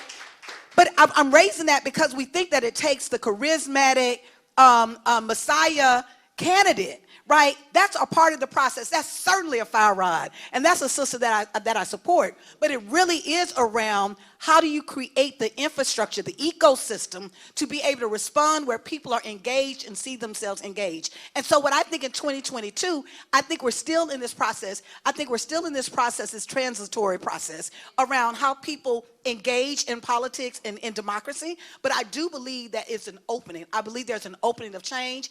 I think it's going to be a tough next 10 years, I'll be honest. I can't say. I think it's going to be a tough 10 years, but I think we'll be able to change the whole political trajectory of this nation if we continue to dig the next decade. And so, Congressman Jayapal, what have you been hearing lately from the White House about what they're planning to do when it comes to executive actions? Well, the Progressive Caucus, back in December, we decided we were going to unveil this slate of executive actions and pursue a two-track strategy, one for legislation, one for executive actions. We got to use every tool in our toolbox to deliver real results for people. And there are significant things that we can do for tens of millions of people. And so we unveiled that a couple of weeks ago. We sat down with the president last week to go through our list, and we've already seen several of the things happening. The fixing of the ACA, it's called the family glitch, brings 5 million more people into the Affordable Care Act. We saw the invocation of the Defense Production Act, which we had asked for a climate emergency and the DPA, but at least we've got the Defense Production Act, which is going to help manufacture more renewable energy technologies on climate change. We're pushing for student debt cancellation and the overtime threshold. If we raise that threshold, we will actually help 30 million people to get a raise across the country. That's something that can be done right now. And so we're pushing really hard on that, and we've led on it, and so now you see other caucuses also doing that. The ending of Title 42 is another thing that was on our list, and that's already, that's also happened. And so we feel very good that our focus on raising wages and reducing costs is something, look, we can't achieve everything through executive action that we could achieve through legislation. I don't want to make it sound like we can. But we can deliver some significant results for people right now using those tools of executive action. And just to one point about Georgia, you know, this is also true in Arizona, right? Like, I remember when I was an activist going to sleep, taking a bus down to Arizona to sleep on a church basement floor to protest SB 1070. And I remember that Community Change and Firm and everybody else, we were all pushing to, you know, when we lost that fight, we were pushing to organize people. And, you know, there were a lot of people in the Democratic Party who said, oh, no, it's not going to happen. It's not going to happen. Those people are never going to vote. But it was a decade of actual organizing. And here's the difference. Mobilizing is transactional. It's a you do this and say this, and I will do, you know, I will bring you to do that. Organizing is building leadership, building an understanding of the issues, and it's longer term. So it doesn't yield results immediately, and it's not based around the charismatic individual. And I think we saw that Georgia, Arizona, we can do it in other places, Texas, Florida, other places, but it will require time, and it'll require people that fund those organizing efforts to realize that that kind of organizing is long term. Sorry, I took it away from the EA slate, Ryan. No, that's okay. Thank you all. And I guess we got to move on, right, Erica? But thank you all for everything you're doing. Thanks so much. Dorian, one more. Gentlemen, exactly all of us versus the oligarchs. Go Can ahead. I say one more? I just want to say one more thing that maybe ties some themes together. I just want us to pause and remember what today is. It is April 4th. That's right. It's 54 years since an assassin's bullet murdered Dr. Martin Luther King Jr. But that's today. And I want us to remember the triple evils he talked about: racism, poverty, brought on by racial capitalism in America, and militarism. So I want us to not forget that, but especially I want us to remember the strikers, whose names most of us probably couldn't say. I want us to remember those brave, courageous workers who took collective action when it was illegal to do so if you were a public sector worker in most places in this country, in the South especially. So I want us to actually not miss a beat on today around our legacy of struggle and organizing and disruption and what is necessary going forward. And for just a couple of we'd love Abby to close this out, and then our chairman, Morris Pearl, to thank everyone for being here. Okay, I'll try to keep it to 60 seconds. You're not going to believe me when I say my first words, which are William Lloyd Garrison. Published the Liberator Anti-Abolitionist magazine in Boston in the 1900s. He was a radical abolitionist. And in 1835, a mob came into his office and they tarred and feathered him. They damn near killed him. 20 years later, they were carrying him around on their shoulders because he was their hero. Things change because you make them change. Narratives even, which feel so hard set in people, can be changed. And we are at the moment we're in right now because 50 years ago, some very conservative people made a decision to invert the moral narrative of the country that we live in. They made a decision to say, we're not a collective country, we're a country of individualists. It doesn't matter what happens to poor people. What matters is the economy.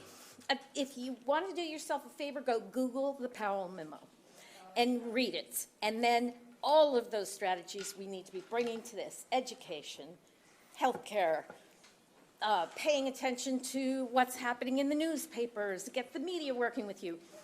It was the most extraordinary strategy. They spent money on it. They didn't expect results to happen right away, but they got working on it. So one more historical figure, Susan B. Anthony. Susan B. Anthony never lived to see women vote. Never lived to see it.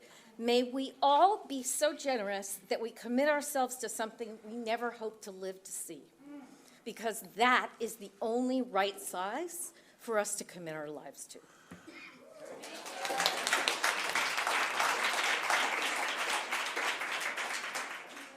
Ladies and gentlemen, thank you so much for joining us today.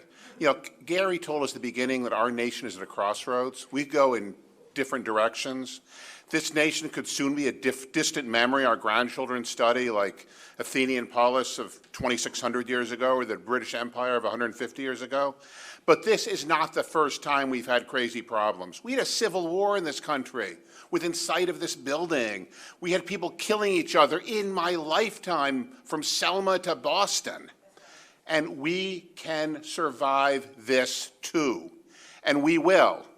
And I feel encouraged. And you know what encourages me? Is a couple of dozen people who are younger than my kids who are making this happen.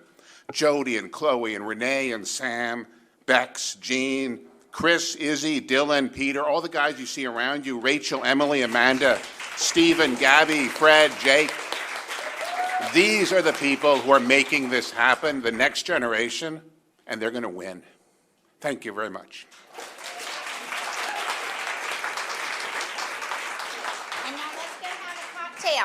Taxation and libations party upstairs. Thanks so much, everybody.